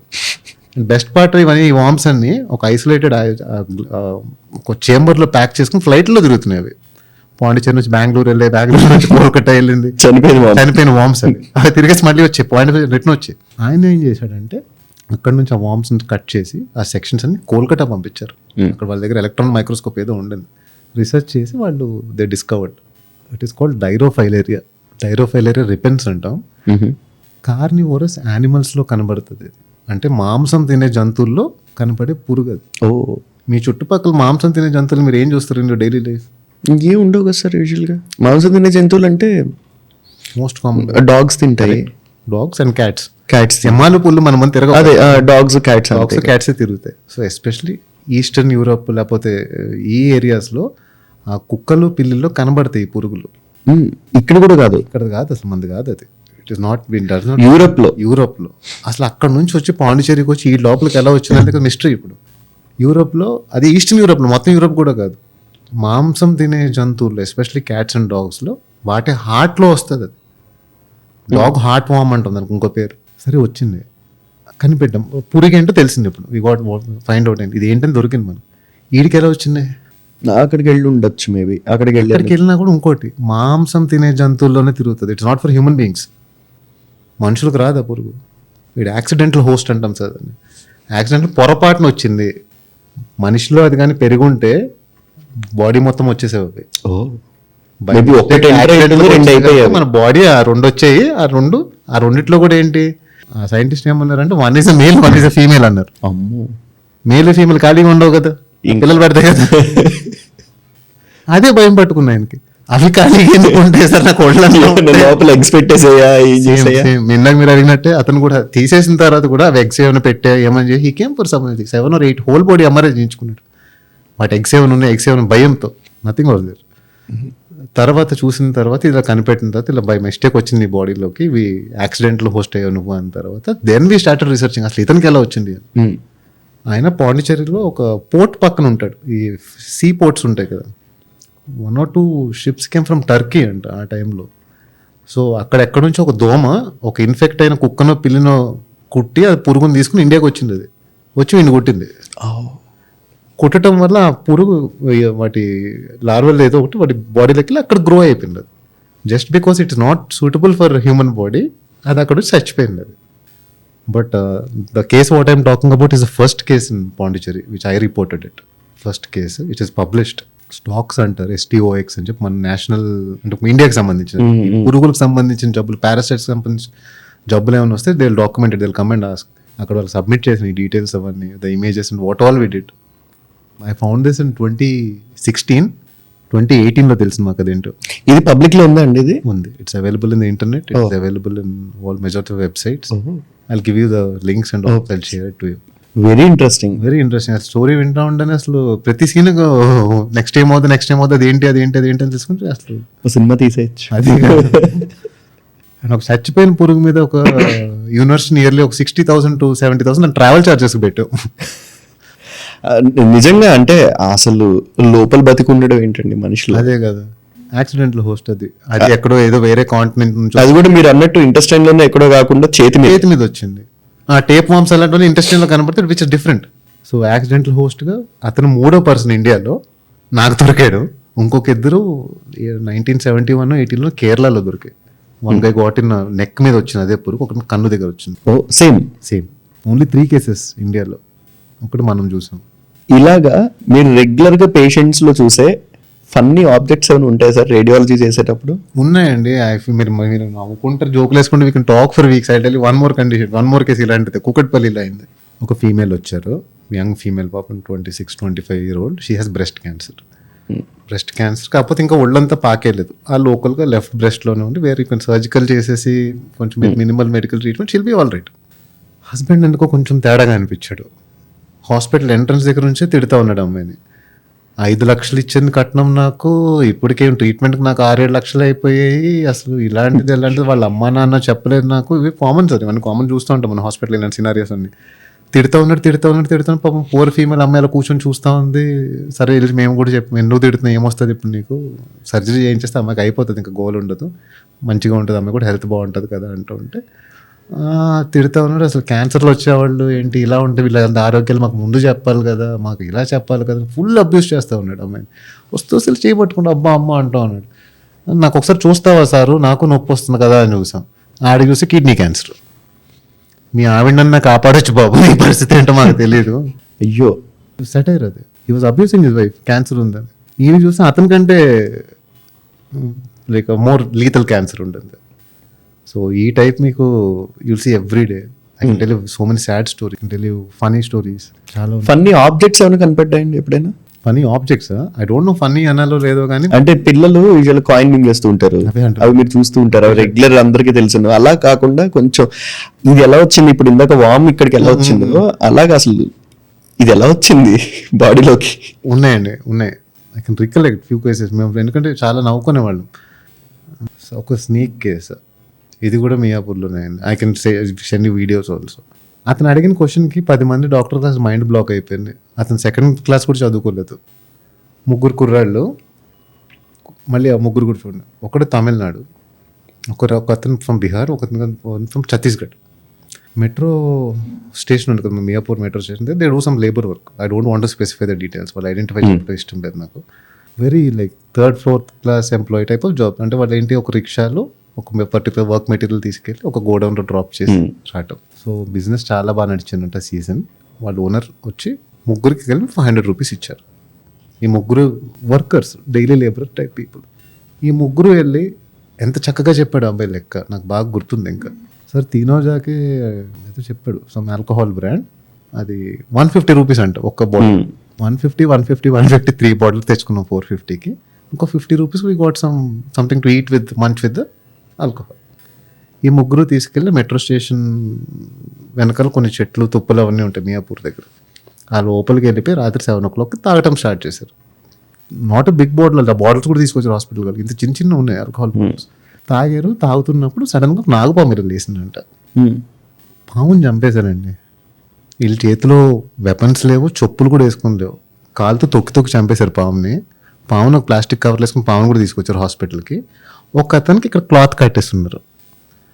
తమిళనాడు అతనికి క్లాత్ కట్టేసి మియాపూర్ మెట్రో స్టేషన్ నుంచి ఆల్మోస్ట్ 4-5 kilometers ఇద్దరు మోసుకొని వచ్చారు అతను హాస్పిటల్ తీసుకొచ్చారు. సరే మా ఫ్రెండ్ అని పాము గరిచింది సార్ అంటున్నాడు. వాడు కూడా లేసి నన్ను పాము గరిచింది అంటున్నాడు. పాము కరిస్తే వాళ్ళు వేసి మాట్లాడటం ఏంటి, మీతో పాటు అతను చెప్పడం ఏంటి, ఇది అలాంటి లేదు చెక్ చేయండి అన్నారు. మొత్తం ఆ పేషెంట్ స్ట్రిప్ చేసాము, మొత్తం పైన నుంచి బాడీ కాళ్ళంతా చూసాం, పాము కాటేసిన మార్క్ కనపడట్లేదు, మార్క్ లేదు, మాకు దొరకట్లేదు. వాళ్ళు ముగ్గురు పెద్ద తాగకపోయినా కూడా under the influence of alcohol ఉన్నారు, సరిగ్గా చెప్పలేకపోతున్నారు, తూలుతున్నారు, పడిపోతున్నారు. సరే మేము అబ్జర్వ్ చేస్తాం, ఇయర్లో పెట్టుకుంటాం, మేము చెప్తామంటాం అంటే ఆ రోజు అతను ఒక క్వశ్చన్ అడిగాడు నన్ను, పాము కాటేరేది సరే, పాము కాటేయకుండా కూడా మేము యాంటీ వెనం తీసుకోవచ్చా అని, ముందు జాగ్రత్త తీసుకోవచ్చా అని. నాకు నిజంగా ఆ రోజు తెలియదు, వ్యాక్సిన్ లాగా ఎక్కేసుకోవచ్చా, నేను యాంటీ వెనం వేసుకుని తిరుగుతాను, అసలు థాట్ నాకు రాలేదు ఎప్పుడు. అసలు అలాంటి క్వశ్చన్ అడిగిన పేషెంట్ లేడు. నిజమే కదా సార్, యాక్చువల్లీ ఇప్పుడు మీరు అంటుంటే నాకు అనిపిస్తుంది నిజమే కదా. నన్ను పాము కాటేయలేదు, నేను ముందు జాగ్రత్త చేసుకుంటాను, నష్టం ఏంటి అన్నాడు. అంటే నాకు ఆయన పర్సనల్, నేను ఈగోయిస్ట్గా ఫీల్ అవ్వను, నాకు తెలియకపోతే నాకు తెలియదు దీని గురించి, I will go and talk to some other doctor, కనుక్కొని చెప్తానని చెప్పి మా వేరే డిపార్ట్మెంట్కి వెళ్ళి జనరల్ ఫిజిషియన్ దగ్గరికి వెళ్తే ఇలాంటి డౌట్ మీకెందుకు వచ్చిందండి అని అడిగినాను నన్ను. నాకు కదా అతనికి వచ్చింది చెప్పండి అంటే ఆమెకి ఒక డైలమాలో ఉంది, not suppose to take the answer is not suppose to take. కానీ వీడు ఏమంటున్నాడు, మాకు ఒక డైలమా కదా, వీడు నిజంగా కాటేసిందో లేదో తెలియదు, స్కార్ దొరకట్లేదు. సరే ఇంక లాస్ట్లో వచ్చిన తర్వాత తీసుకోకూడదు అంటే తర్వాత లాస్ట్లో ఎందుకో చూస్తే పామునే చూద్దామని చూస్తే బేర్ ఫుట్తో దాని కూరలు అవే ఇరిగిపోయి దాన్ని గుచ్చుకుపోయి ఉన్నాయి, అలా తొక్కేసారు వాళ్ళు దాన్ని. వీళ్ళు దాన్ని చంపేసి అది వచ్చి రివర్స్లో కాటేసిన డౌట్లో వచ్చారు వాళ్ళు హాస్పిటల్కి. వాళ్ళ ధైర్యం కూడా, అంటే మళ్ళీ డాక్టర్ అడిగితే ఏ పాము కాటేసినది చెప్పలేమని చెప్పి పామును కూడా ఎత్తుకొచ్చారు ప్లాస్టిక్ కవర్లు వేసుకొని. ఆ విజువల్స్ వీడియోస్ కూడా ఉన్నాయి, I can share them with you. పావు దగ్గరికి వస్తే ఒక చిన్న డౌట్ వచ్చింది యాక్చువల్గాను. ఇప్పుడు పావు కాటు చాలా రకాలు ఇప్పుడు ఉంటుంటాయి, సేమ్ అలాగే మస్కిటో కంటే బ్లడ్ టెస్ట్లు ఉంటాయి సార్ మనకి. పావు కాట్లు చాలా పావు కాట్లు వేస్తూ ఉంటాయి, కొన్ని వెనమస్ ఉంటాయి, కొన్ని నాన్ వెనమస్ ఉంటాయి. మీ దగ్గరికి వస్తే బ్లడ్ టెస్ట్ లో ఏది ఎలా డయాగ్నోస్ అవుతుంది సార్? అది పేషెంట్ ని సిమ్టమ్ బట్టి చూసి చెప్పేయచ్చు, సిమ్టమ్స్ చూసి దాన్ని బట్టి డయాగ్నోస్ చేయొచ్చు. మస్కులర్ అంటే ఆ పర్టికులర్, కొన్ని ఏంటంటే ఓన్లీ కాటేసిన ఏరియా వరకే ఎఫెక్ట్ అవుతుంది, ఆ ఏరియాని పాయిజన్ అవుతుంది. కొన్ని న్యూరోటాక్సిన్స్ అంటాం, అంటే మొత్తం హోల్ బ్రెయిన్ స్ప్రెడ్ అయిపోతుంది, ఫ్రాతింగ్ అవన్నీ చూస్తాం పేషెంట్ నోట్లో. ఇట్స్ డేంజరస్, టైం తక్కువ ఉంటుంది. Coming to snakes, water snakes are స్నీ స్నేక్స్ అది మోస్ట్ డేంజరస్. సార్ ఇప్పుడు కొంతమంది ఉంటారు, బాడీలో నాకేమీ లేదు, ఏమీ లేదు కానీ నాకేదో ఉంది అన్న థాట్ తోటి కొంతమంది ఉంటారు. అలాంటి వాళ్ళకి ఏం చెప్తారు సార్ యూజువల్గా? Risks of getting too many blood test, too many scans. Always assess your self with the condition on the present అంటే పర్టికులర్ డే. అంటే నాకేం లేకపోయినా నాకు ఉంది అనిపిస్తూ ఉంటుంది. ఎమోషనల్ సైకలాజికల్ గా మనమే క్రియేట్ చేసుకుంటాం. నేను డయాగ్నోస్టిక్ సెంటర్కి వెళ్ళి డాక్టర్ ఉండరు, సెల్ఫ్ అని రాయించుకుని నేను టెస్ట్ చేసుకుంటా. చేయొచ్చా సార్ అలాగే యూజువల్గా సెల్ఫ్ అని? చేయించుకోవచ్చు, ఎస్ చేయించుకోవచ్చు. బట్ అగైన్ మీరు అసెస్ చేసుకోవాలి. ఇప్పుడు ఏంటి, ఒక 50 సంవత్సరాలు అతను, 60 సంవత్సరాలు అతను, మన హెల్త్ ఎలా ఉంది, లోపల పరిస్థితి ఏంటి చూసుకుందాం అంటే ఫేర్ ఎనఫ్. ఎందుకంటే బాడీలో మనం మినరల్స్ కానీ whatever we store deplete అవుతూ ఉంటే, తగ్గుతూ ఉంటే, చిన్నప్పుడు ఎప్పుడు వేసుకొని ఉంటాం వ్యాక్సిన్స్ అవన్నీ, అంత ఎఫికసీ అంత పవర్ఫుల్గా ఉండవు. అతను చేయించుకున్నాడు అని చెప్పి ఒక 16 years old 20 years old నేను చూసుకోవాలి, నేను చెక్ చేసుకోవాలి, నాట్ రిక్వైర్డ్. ఈ రోజుల్లో ఎందుకంటే because of the bad food which we eat, bad air which we breathe, ఒక 30-40 years వాళ్ళు చేసుకున్నారన్నా కూడా రీజనబుల్ అనుకోవచ్చు. అంటే యంగ్స్టర్స్ చేసుకోకూడదు అని కాదు, there will be 1 or 2 with some other rare కండిషన్తో వాడికి సిమ్టమ్స్ కనబడతాయి. అలాంటప్పుడు వెళ్తే okay, without pain any conditions ఏమీ లేకుండా not required, especially for youngsters. Sir ఇప్పుడు డాక్టర్ కంటే ముందు మీకే తెలుస్తుంది డయాగ్నోసిస్ మొత్తం. ఫర్ సపోజ్ చాలా సీరియస్ మెడికల్ కండిషన్ ఉంది, మీరు డయాగ్నోసిస్ చేస్తారు, రిపోర్ట్ మీరే రాయాలి. రిపోర్ట్ రాసేటప్పుడు ఐ కాంట్ ఈవెన్ ఇమాజిన్ మీరు ఎమోషనల్గా ఎలా ఉంటారు మీరు? ఉండదు సార్. సపోజ్ ఇప్పుడు ఈ పర్సన్ ఇంకా రేపు ఇంకొక 2-3 రోజులు అంతే, లేకపోతే వారం అంతే అని చెప్పి మీరు డాక్టర్కి కన్వే చేస్తారా అలాంటి విషయాలు? సిచ్యువేషన్ తేడాగా ఉంది, ఫర్ ద పేషెంట్ ఐసీయూ కానీ, లేకపోతే ఆక్సిజన్ సపోర్ట్ రెడీ చేసుకోండి, లేకపోతే what ever is the thing మీరు చెప్తారు. అలాంటప్పుడు మీ ఎమోషన్స్ ఎలా ఉంటాయి మీకు? అది కేవలం వర్క్ లాగే చూస్తారా, లేకపోతే నిజంగా ఎమోషనల్ గా ఏమైనా కనెక్ట్ అవుతారు? ఇప్పుడు ప్యూర్ జస్ట్ వర్క్ వర్క్ లాగే I see you like TV or refrigerator. నాకు మీరు మనిషిలాగా అనిపించారు, మిమ్మల్ని మనిషిలా చూసారంటే ఐ కాంట్ గివ్ యూ 100%. అది కూడా మీకు చెప్పి నేను telling you publicly in open. నాకు ఫ్రెండ్లా చూస్తున్నాను మిమ్మల్ని, నా ఫ్రెండ్కి ఏమైంది, నా ఫ్రెండ్కి ఎలా ఉంది, ఏం చేయాలి, ఎలా బాగా. అంటే మీరు నాకు ఇది విషయం చెప్తుంటే శంకర్ దాదా MBBS మూవీలో చిరంజీవి మాట్లాడేటప్పుడు చిరంజీవి గారు ఇలా ఉన్నప్పుడు డీన్ వచ్చి ఒక క్వశ్చన్ అడుగుతారనమాట, మీరు పేషెంట్స్ ని ఎలా ట్రీట్ చేస్తారంటే, ప్రేమించొద్దు, అది ఒక ఆమె లేచి నా పేషెంట్ నేను పేషెంట్ ని నా ఫ్రెండ్ లా చూసుకుంటాను అంటే డీన్ అంటాడు పేషెంట్స్ ని నెవర్ లవ్ యూ, నా కూతురికి నేను సర్జరీ చేయాలంటే నా చెయ్యి ఉంటుంది. సో కానీ ఎమోషన్స్ లేకుండా అంత ఎమోషన్ పెట్టుకుంటే my professionalism will be disturbed. నా ఫ్రెండ్కి ఏమైంది, నా ఫ్రెండ్కి ఎలా ఉంది, నా ఫ్రెండ్ ఏమైపోతుందో ఆలోచించుకుంటే నా ఫ్రెండ్కి నేను ఏం చేయాలి అనే పాయింట్ నేను మిస్ అవుతాను. I be deviated. It is not because I hate you. అందరికంటే ఫస్ట్ మీరే బాగుండాలి, మీరే బయటికి రని కోరుకునేది నేనే. But if I get emotionally attached to you, again doctor patient relations I have 100,000s of patients who talk to me, message me regularly and all. It's not that మనం వాళ్ళంటే ఇష్టం లేక ప్రేమ ఉండకూడదని కాదు. కరెక్ట్. వాడు మీ దగ్గరికి వచ్చినప్పుడు మీకు మైండ్లో ఒకటే ఉండాలి, ఏమైంది వీడికి, మనం ఏం టెస్ట్ చేయాలి, how to diagnose the situation, how to bring him up. ఒక ఛాలెంజ్. Definitely challenge. అసలు ఏమైనా మీరే కనిపెట్టాలి అన్నప్పుడు కరెక్ట్, డిఫరెంట్ ఉంటుంది. ఒకవేళ అలాంటి న్యూస్ మీరు కన్వే చేయాల్సి వస్తే ఎప్పుడైనా కన్వే చేశారా పేషెంట్స్కి? ఎలా కన్వే చేస్తారు? With very complex cycle. ఇప్పుడు ఒక I have seen one case, ఒక బాబుకి like 4-5 year old child, 2 kidneys damage అయిపోయి he is having multiple issues with his heart, బ్రెయిన్లో కూడా ఫంక్షనింగ్ సరిగ్గా లేదు, అండ్ ఫుల్ పెయిన్తో ఉన్నాడు అబ్బాయి. And he got some other diseases also, TB అని, విల్సన్స్ డిసీజెస్, ఏమో మల్టిపుల్ ప్రాబ్లమ్స్ వచ్చాడు అబ్బాయి. ఎంత పెయిన్లో ఉన్నాడంటే ఆ కాలంతా కూడా అయిపోయింది. అంత వెళ్ళాము, డాక్టర్ నాకు ఈ కాలు కోసేయండి అంటున్నాడు, ఒక 4 to 5 year old చైల్డ్ నాతో చెప్తున్నాడు. నేను కూర్చొని నేను నొప్పి తట్టుకోలేకపోతున్నాను, డాక్టర్ నా కాలు కోసేసే అంటున్నాడు. పక్కన వాళ్ళ ఫాదర్ ఉన్నాడు. అక్కడ ఏంటి అసలు బాబు నాతో మాట్లాడుతుంటే నేను చాలా అంటే ఐ కుడెంట్ టేక్ ఇట్. అంత చిన్న బాబు, కానీ అగే నేను అక్కడ ఎమోషనల్ ఏంటి అసలు నేను అసలు వాడిని కేసు డీల్ చేసేవాడిని కాదు. చూశాను వాడికి ఈ ప్రాబ్లమ్స్ ఉన్నాయి, ఇలా ఉన్నాయి, వాడు మాట్లాడకుండా నేను నెత్తికి ఎక్కించుకోకూడదు అని ట్రై చేస్తా ఉన్నాను. నాకు టచ్ అవుతుంది లోపల, కానీ ఐ డెంట్ మూవ్. వీడికి ఇలా ఉన్నాయి, ఇలా ఉన్నాయి, మీ ఫిజిషియన్ దగ్గరికి వెళ్ళి మేడం ఇలా ఉంది, హీ వోంట్ సర్వైవ్ చెప్పారు. He won't survive. 4-5 మాలిగ్నెన్సీస్ కూడా ఉన్నాయి అబ్బాయి. అంటే it's very difficult case. He won't survive. మన ట్రీట్మెంట్ ఇచ్చి అగ్రెసివ్గా చేసుకెళ్ళినా కూడా హీ వోంట్ కమ్ అవుట్. సో ఆ మాట నేను వాళ్ళ ఫాదర్కి చెప్పలేకపోయాను. But I went and convert it to doctor, ఎవరైతే ట్రీట్ చేస్తా దే డిడ్ ఇట్. సో ఎంత ఎమోషన్ లేకపోయినా కానీ sometimes it's difficult to convey it. అన్నట్టు మీరు ఆ రేడియేషన్ అక్కడ ఎనర్జీ తీసుకుని, నెగిటివ్ ఎనర్జీ తీసుకుని, పేషెంట్స్ దగ్గర నెగిటివ్ ఎనర్జీ తీసుకుని, and you should give out positivity ఇవ్వాలి. బాధలో ఉన్నాడు ఇంకా బాధ పెట్టలేవు కదా, వాడికి సపోర్ట్ ఇవ్వాలి. We should be really thankful to you. ఇలాంటి వాళ్ళు ఎంతో మంది నిజంగా అలాగా కరెక్ట్గా మీలాగా చేయబట్టే మేము ఇలా ఆరోగ్యంగా ఉన్నామేమో, కొంత ఆరోగ్యంగా ఇలా ఉన్నాం. That is what we are made for కదా, మా పనే అది. Only good feel about it ఏంటంటే, ఒక బాధపడుతున్నాడు నవ్వుకుంటూ వెళ్తాడు, నా ప్రాబ్లమ్ సాల్వ్ అయిపోయిన రిజాల్వ్ చేసుకుని వెళ్తాడు. That gives you immense satisfaction. అది it can't, you can earn people. Earning money is very easy. డబ్బులు సంపాదించడం చాలా ఈజీ. దానికి ఇంత చదువుకోవడం ఎందుకు? ఓ పొలం పెట్టుకుందాం, కూరగాయలు పండించుకుందాం, ఆర్గానిక్ అందాం. Tomorrow we might be the richest people in Hyderabad. Right. But to earn people is difficult and trustworthy people. నాకు నేను చదువుకున్న రోజుల్లో నాకు ఎంతమంది ఫ్రెండ్స్ ఉన్నారో, కొలీగ్స్ ఉన్నారో is different. After I started practising, unknown people, వాళ్ళు ఎవరో నాకు తెలియదు, నిన్నటి వరకు ఎవరో తెలియదు. ఈ రోజు నా కోసం ఏమన్నా చేయడానికి whatever they're ready to do, just because of small relationship which we got through patient and doctor. మీరు చేసే వాటిల్లో సార్, ఇప్పుడు మీరు రీడింగ్స్ మీరే రాస్తారు కదా యూజువల్గా, రీడింగ్స్ మెషిన్ ఇస్తుందా మీరు రాస్తారా? అల్ట్రాసౌండ్ అవన్నీ మనమే తీసుకోవాలి. ఓకే. కొన్ని ఏంటంటే కొన్ని మిషన్స్ మీరు చెప్పిన ఇప్పుడు ఏ అన్నారు ఇందాక, కొన్ని మిషన్స్ వచ్చి అవే క్యాలిక్యులేట్ చేసుకుని అవే ఫటాఫట్ ఇచ్చేసి ఇస్తుంది, టైం సేవ్ అయిపోతుంది. కానీ majority of the things we'll do. False readings ఉంటాయి. ఎంత ఎర్రర్ పర్సెంటేజ్ తీసుకోవచ్చండి యూజువల్గా? వెరీ లో, 1%, 1 to 5% ఎర్రర్, అంతే. 1 to 5% మించి ఉండదు. ఇంకొక క్వశ్చన్, మీరు రఫ్గా ఎంత సంపాదించవచ్చండి ఒక రేడియాలజిస్ట్ అయితే? రేడియాలజిస్ట్ ఎంత సంపాదించవచ్చు ఇస్ ఫ్రమ్ హౌ ఈజ్ ఈ ట్రైన్డ్. ఇప్పుడు the where you get educated will set your pay scale. మీరు ట్రైన్ అవుతున్నప్పుడు, సాడ్ స్టోరీ, ఇది కూడా ఒక సాడ్ స్టోరీ. మన మోస్ట్ ఆఫ్ అవర్ మెడికల్ కాలేజెస్లో అల్ట్రాసౌండ్, ఎక్స్రే, మిగతా వాడు నేర్పిస్తాడు వాడికి.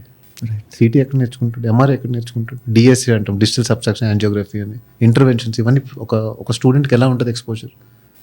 కాలేజ్కి స్టాండర్డ్ ఉండాలి. You do from standard institutions చేస్తే you can cover up all the things in radiology. Where ఎవరి కిందైనా మీరు పని చేస్తే you can make up to 2 to 5 lakhs from for fresher per month. Per month 2 to 5 lakhs per month ఫ్రెషర్కి ఫ్రెషర్కి ఇవన్నీ చేస్తే. ఇవి చేయలేకపోతున్నాం అనుకుంటే 1.5 to 3 lakhs మధ్యలో ఉంటారు. ఎలా కాదనుకున్నా not less than 1.5 lakh even for freshers. కానీ మీరు ఆ స్టేజ్కి వెళ్ళాలంటే మీ ఎండింగ్ అప్ 28-30 years మీ కెరియర్ స్టార్ట్ అవుతాయి. వేర్ మీ ఫ్రెండ్స్ అప్పటికి ఇంజనీరింగ్ వీళ్ళందరూ 22-23 నుంచి స్టార్ట్ చేసే ఒక లెవెల్లో ఉంటారు. Your start will be slow but it will be study and with handsome packages. అంటే ఇప్పుడు రేడియాలజీ అనే దాన్ని స్పెషల్గా సబ్జెక్ట్ కింద తీసుకోవచ్చా? మోస్ట్ డిమాండెడ్, హైయెస్ట్ డిమాండ్లో ఉన్న బ్రాంచ్ అది ఈవెన్ టుడే ఇన్ మెడిసిన్. ఓ, ఫస్ట్ ఎప్పుడు రేడియాలజీలో ఉంటుంది, next comes ortho, gynaec, dermatology. ఇవి ఎప్పుడు టాప్ 4లో ఉంటాయి ఇప్పుడు. But most loved branch, highest craze ఉన్న బ్రాంచ్ ఎప్పుడు జనరల్ మెడిసిన్. General medicine. ఎందుకు people have some kind of attraction or ఒక ఎమోషన్ ఉంటుంది ఆ బ్రాంచ్కి. ఎందుకో మీరు మేబీ ఎందుకంటే మీరు మెడిసిన్ చేసేటప్పుడు ఎక్కువ వెబ్ సిరీస్ అవన్నీ ఉంటాయి కదా, పీపుల్ సీ హౌస్ ఎండి అని ఉంటుంది ఒకటి, like they get attracted to that branch particularly. Sir ఎలాగా ఇప్పుడు మనం మాట్లాడుకుంటున్నట్టు అలా చూసిన కేసెస్ ఇంకా కొంచెం మాకు తెలియడానికి ఎలాంటి కేసెస్ మీరు డీల్ చేస్తారు, డాక్టర్స్ ఎలా డీల్ చేస్తారు, లేకపోతే మీరు రేడియాలజిస్ట్గా మీరు ఎలాంటి కేసెస్లో చెప్తాను మీకు. అసలు మీకు మన చుట్టూ ఉండే జనాలు ఎలా ఉన్నారు కూడా మీకు తెలియడానికి ఒక మంచి కేసు చెప్తాను నేను. ఒకరోజు నైట్ 2 o'clock 2:30 సేమ్ ఎమర్జెన్సీ అని కాల్ చేశారు. సరే ఎమర్జెన్సీ, మాకు ఎమర్జెన్సీ చాలా తక్కువ ఉంటాయి. ఎమర్జెన్సీ నిజంగానే ఎమర్జెన్సీ ఏంటది అది, అంటే రేడియాలజిస్ట్కి ఎమర్జెన్సీ అంటే నిజంగానే ఎమర్జెన్సీ అది. అయితే పద అని చెప్పి వెళ్ళిన తర్వాత చూస్తే ఈఆర్లో ఒక young female 22 year old female పడుకొని ఉంది. అలాగా స్కానింగ్ రాశారు. చూసిన తర్వాత ఫస్ట్ మిషన్ పెట్టి చూశాను, మంచి చిన్న బేబీ కనిపించింది నాకు లోపల. 5th month she's pregnant. తర్వాత ప్రెగ్నెన్సీ ఎప్పుడు ఏం చేస్తామంటే తల సైజు, పొట్ట సైజు, కాల్ సైజు ఇవన్నీ తీసుకుంటే బేబీ ఏజ్, వెయిట్ అన్నీ వస్తాయి. ఫస్ట్ హెడ్ సైజ్ తీసుకున్నాను. నెక్స్ట్ అన్ఫ్రీజ్ అంటే ఫోటోని తీసిన తర్వాత నెక్స్ట్ పిక్చర్ చేద్దామని చెప్పి చేస్తే బేబీ కనిపించట్లేదు నాకు. ఏంటి నేనే కదా చూశాను, ఇప్పుడే కదా చూసాను, నాట్ ఈవెన్ 1 minute నాకు బేబీ కనపట్టలేదు ఏంటి, మిషన్కి ఏమైనా అయింది, మిషన్ స్విచ్ ఆన్ చేసి చూశాను. తర్వాత మళ్ళీ ఇటు నుంచి అటు పెట్టి చూశాను, అంతా చూశాను, బేబీ అయితే కనిపించట్లేదు. కానీ బేబీ కనిపించట్లేదు, మిగతా స్ట్రక్చర్స్ అని తెలుస్తుంది. So nothing wrong with the machine, ఏదో అయింటదేమో అని చెప్పి చూసేటప్పటికి ఈ షర్ట్, ఈ ప్యాంట్ నాకు బ్లడ్, ఆ బెడ్ మీద కూర్చొని చేస్తా ఉన్నాను, నాకు బ్లడ్ అంటుకుంది. ఏంటని ఇలా చూస్తే ఆ బేబీ ఎక్స్పెల్ అయిపోయి ఉంటుంది బయటికి on the bed. Scary visuals ఉంటాయి. బెడ్ ఎక్స్పెల్ బేబీ బయటకు వచ్చేసింది. అయిన తర్వాత 5th month ముందు స్కాన్స్ అన్ని చూస్తే 1 week బ్యాక్ స్కాన్ చేయించుకుంటున్నాము, అన్నీ నార్మల్ ఉన్నాయి. ఉమ్ము నీరు కరెక్ట్గా ఉంది, బిడ్డ హార్ట్ బీట్ బాగుంది, బేబీ ఫామ్ అవటం కరెక్ట్గా ఉంది, అసలు ఏ కంప్లైంట్ లేదు అమ్మాయికి. ఎందుకు ఏమైందో అర్థం కావట్లేదు. అంటే వాళ్ళ హస్బెండ్ వచ్చాడు లోపలికి చూడడానికి. ఏమైంది సార్ అంటుంటే చేతిలో బేబీని చూసాడు, ఫుల్ బ్లడ్ అంతా. He fainted. అతని తలకు దెబ్బ తగిలింది. అతను కూర్చోపెట్టాం. వాళ్ళ తర్వాత పేషెంట్ వాళ్ళ మదర్ వచ్చింది. మదర్ వచ్చి అరుస్తూ ఉంది. ఫన్నీ ఏంటంటే షీఈ్ నాట్ అన్ ఎవరో యూరోపియనో ఫారినర్ ఎవరో some other part of India కూడా కాదు, మన తెలుగు అమ్మాయి. వాళ్ళ అమ్మ వచ్చారు.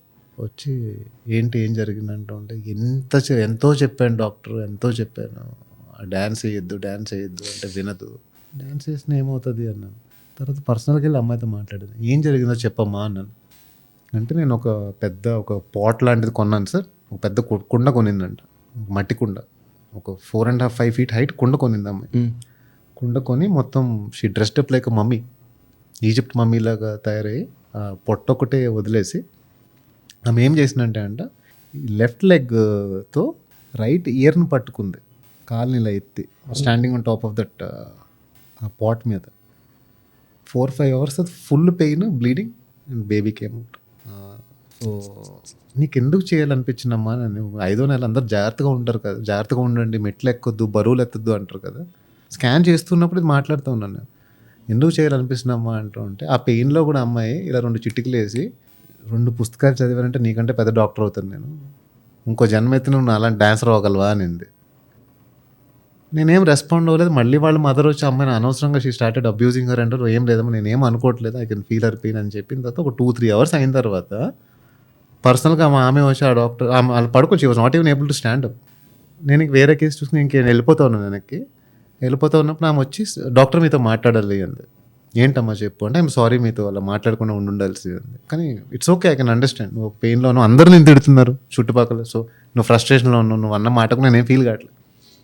కానీ ఎందుకు అంటే again Gen Z kid, present generation kid, అమ్మాయికి ఎవరో చెప్పారంట నీ కడుపులో ఉన్నప్పుడు బిడ్డకి మనం బయట నుంచి you can teach them things. నువ్వు డాన్స్ చేస్తున్నట్టే అవన్నీ డాన్స్ వాడు బేబీకి నేర్పిస్తే వాడు పుట్టేటప్పుడు ఒక మైకేల్ జాక్సన్ లాంటి అయిపోతాడు వాడు.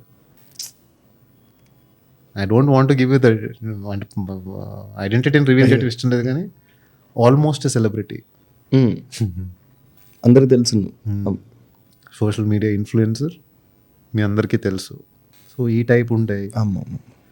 దిస్ కేస్ ఇంటర్మీడియట్ అమ్మాయి తక్కువ మార్కులు వచ్చాయి, ఫెయిల్ కూడా అవ్వలేదు అమ్మాయి, తక్కువ మార్కులు వచ్చాయి.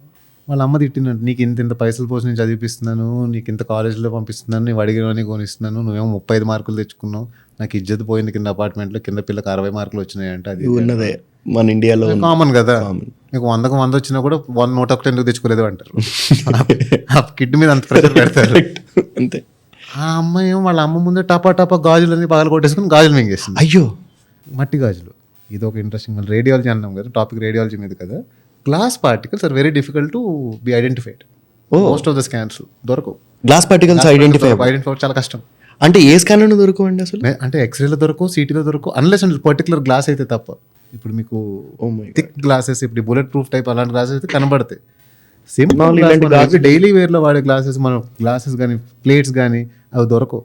ఎక్కడున్నాయి కూడా తెప్పడం కష్టం. చిన్న పీసెస్ మిస్ అయిపోతాం కూడా. మన అంటే మాన్యువల్గా ప్రెస్ చేసుకుని ఎవాక్యుయేట్ చేస్తారు, క్లీన్ చేస్తారు, కానీ స్కాన్స్ కనిపించవు.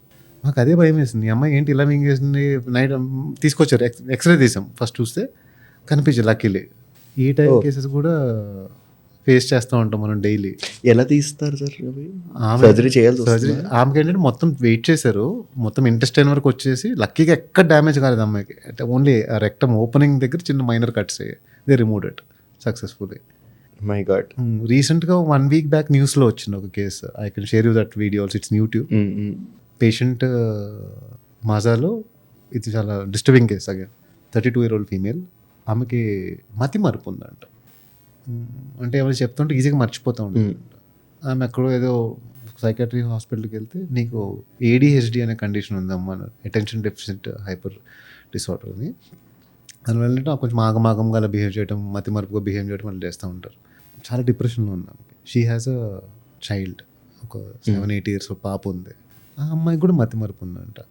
ఈమె ఎంత డిప్రెషన్లోకి వెళ్ళిపోయిందంటే ఒక మాజా బాటిల్లో rat poison, half bottle rat poison కలిపేసి ఆమె సగం తాగి పాపకు సగం తాగిపించింది. అయ్యో, అన్ఫార్చునేట్లీ పాప చనిపోయింది, బట్ షీ కేమ్ అవుట్. ఇది ఎప్పుడో కాదు, 1 week బ్యాక్. ఇది this also happen in Pragathi Nagar, Hyderabad. ఇవన్నీ మీరు పర్సనల్గా దగ్గర నుంచి చూసిన కేసు? పర్సనల్ దగ్గర నేను ఇన్వాల్వ్ అయిన కేసెస్ ఇవన్నీ. I feel very bad listening to it. అంటే ఆమెకున్న మతి మరిపోయిన పెద్ద జబ్బా, ఈజీగా హ్యాండిల్ చేయొచ్చు. బట్ ఐ థింక్ ఆమె చుట్టుపక్కల ఉన్న బేబీని మేడ్ ఫన్ ఆఫ్ హర్. ఎంత డిప్రెషన్లోకి తీసుకెళ్ళి ఉంటారంటే సపోర్ట్ ఇవ్వకపోయినా పర్వాలేదు, you should not right harm person. మీరు కొడితేనే హార్మ్ చేసినట్టు కాదు, ఎంత ఎమోషనల్గా హార్మ్ చేసి ఆమె ఆ స్టేజ్ ఆ డెసిషన్కి వచ్చింది. కానీ at end of the day ఏదేమైనా కానీ వీ లాస్ ద చైల్డ్. సీరియస్గా తీసుకోవాల్సిన ఇష్యూ కదా. అందుకే ఎవరైనా డిప్రెషన్లో ఉన్నా గివ్ సమ్ టైమ్, వినండి వాళ్ళు ఏం చెప్తున్నారు, వినండి, other than making fun of them. మీ ప్లాట్ఫామ్తో I want to tell this point to public. ఒకడు ఒక బాధలో ఉన్నాడు, అది సిల్లీ రీజన్ అయినా ఏదైనా కానీ, వాడు బాధలో ఉన్నాడంటే his mental state is not stable. ఎలా స్టేబుల్ చేయగలరు? జస్ట్ స్మాల్ స్మైల్ అంతే కదా, చాలు తీసుకొచ్చేస్తుంది. Lot of people are actually, చాలా మంది ఈ మధ్యన మాట్లాడుతున్నారు కూడాను. అవును, స్ట్రెస్ గురించి, డిప్రెషన్ గురించి, ప్రాబ్లం అయిపోయింది ఇప్పుడు అలా. ఓకే, సో మళ్ళీ ఇందాక మనం టెక్నాలజీ గురించి మాట్లాడుకుంటున్నాం కాబట్టి అక్కడికి వచ్చేసి టెక్నాలజీ అండ్ AI, మీరు ఇప్పుడు రేడియాలజిస్ట్ తీసుకోమంటున్నారు. నా పాయింట్ ఏంటంటే, ఇందాక అన్నట్టు నా పాయింట్ ఏంటంటే, ఎంత రేడియాలజిస్ట్ హ్యూమన్ కాబట్టి చదవడం ఇంపార్టెంట్, చదవడం ఇంపార్టెంట్. కానీ when machine is doing everything better than you, machine is doing everything better than you, faster than you, I agree, and more accurate than you. yes. Radiologist jobs అనేవి stake లో రిస్క్లో ఉన్నాయా అని, రిస్క్లో ఉన్నాయా? రిస్క్లో ఉన్నాయంటే not at this point of time. Near ఫ్యూచర్లో కూడా వచ్చిన మోస్ట్లీ MRI CT రిస్క్లో ఉంటుందేమో కానీ not ultrasound. Okay, ultrasound is you should be like an artist. Machine ఉంటే సరిపోదు, ఆ పార్ట్ని విజువలైజ్ చేయటం, దాని ఇమేజ్ ఇవ్వటం అంతా రేడియాలజిస్ట్ మీద ఉంటుంది. సో అది మీ చెయ్యి ఎలా తిరుగుతుంది అనేది ఒక అంటే రోబోటిక్ సర్జరీస్ వరకే వచ్చేసాయి కదా సార్ ఇప్పుడు. అవును, రోబోటిక్ సర్జరీసే వస్తున్నాయి. అండ్ రీసెంట్గా నేను ఒక ఆర్టికల్ చదివాను గూగుల్లో, అసలు డాక్టర్స్ అవసరం లేకుండా రోబోటిక్ ఆర్మ్స్ కాదు నేను మాట్లాడే, రోబోటిక్ సర్జరీ డాక్టర్స్ అవసరం లేకుండా ప్రాపర్ రోబోటే వచ్చి ప్రాపర్ ఒక రోబోనే మొత్తం దానికి ఎక్కడున్నాయి ఏంటి అని మొత్తం ఫీడ్ ఇచ్చేస్తే అది మొత్తం ఒక సర్జరీ చేసుకుని కూడా వచ్చేస్తుంది అని. అల్ట్రాసౌండ్ ఎందుకు చేయలేరు? అల్ట్రాసౌండ్ ఎందుకు చేయలేరంటే ఇప్పుడు ఒక రోబోట్ వచ్చి మీరు అల్ట్రాసౌండ్ దానికి ఏం కమాండ్ ఇవ్వగలరు, నాకు పర్టికులర్ స్కాన్ కావాలి అని చెప్పగలరు. It is not custom made. Right. అదే ఆ పర్టికులర్ ఏరియాస్ని చూసుకుని వెళ్ళిపోగలరు. కానీ రియల్గా పేషెంట్ ప్రాబ్లం ఎక్కడ ఉందో అండర్స్టాండింగ్, వేరే యాంగిల్స్ ఎలా చూడాలి అవన్నీ, అన్లెస్ మేబీ మీరు చెప్పినట్టు రోబో నాకు ఇలా చూడాలా చూడని చెప్పే రోజులు వస్తే డిఫరెంట్ ఏమో కానీ. బట్ స్టిల్ అంటే మీరు అన్నట్టు ఎంతైనా సరే మనిషి హెల్త్ దగ్గరికి వచ్చేసరికి మనిషిని నమ్మినంత బాగా మెషిన్ని నమ్మను, మనం మనిషిని ఎక్కువ నమ్ముతారు. అవును, రైట్ సార్. చాలా విషయాలు తెలుసుకున్నాం. అయ్యో. అయితే మీరు మాట్లాడిన ఎగ్జాంపుల్స్ ఏవైతే ఉన్నాయో అలాంటి ఎగ్జాంపుల్స్ అన్ని ఇంకొక పాడ్కాస్ట్ లో ఓన్లీ ఎగ్జాంపుల్సే మాట్లాడుకుంటూ sure we can have good conversation. ఒక కన్వర్జేషన్, అంటే జనానికి తెలిసిన కేస్ ఫైల్స్ అవ్వచ్చు, లేకపోతే సరదాగా తెలుసుకోవాల్సిన విషయాలు అవ్వచ్చు, సీరియస్గా తెలుసుకోవాల్సిన విషయాలు అవ్వచ్చు, వాట్ ఎవర్ ఇట్ ఈస్, అవన్నీ తెలుసుకోవడానికి ఇంకొక మంచి సెషన్ పెట్టుకుందాం మనం. ఒక చిన్న సెషన్ పెట్టుకుందాం. చాలా కాంట్రవర్సీ విషయాలు చెప్పారు. అట్ ద సేమ్ టైం మమ్మల్ని ఎన్లైటైన్ చేయడానికి చాలా, మెడికల్ ఫీల్డ్లో నేను అసలు అంత డైరెక్ట్గా మాట్లాడతారని అసలు అనుకోలేదు. మెడికల్ ఫీల్డ్లో జరిగే విషయాల గురించి అందరికీ తెలుసున్నవే ఒక డాక్టర్ నుంచి రావడం అనేది really happy to have you in my channel. Thank you so much for coming. Same here. Thank you so much for coming to podcast. Thank you. Thank you sir. Thank you.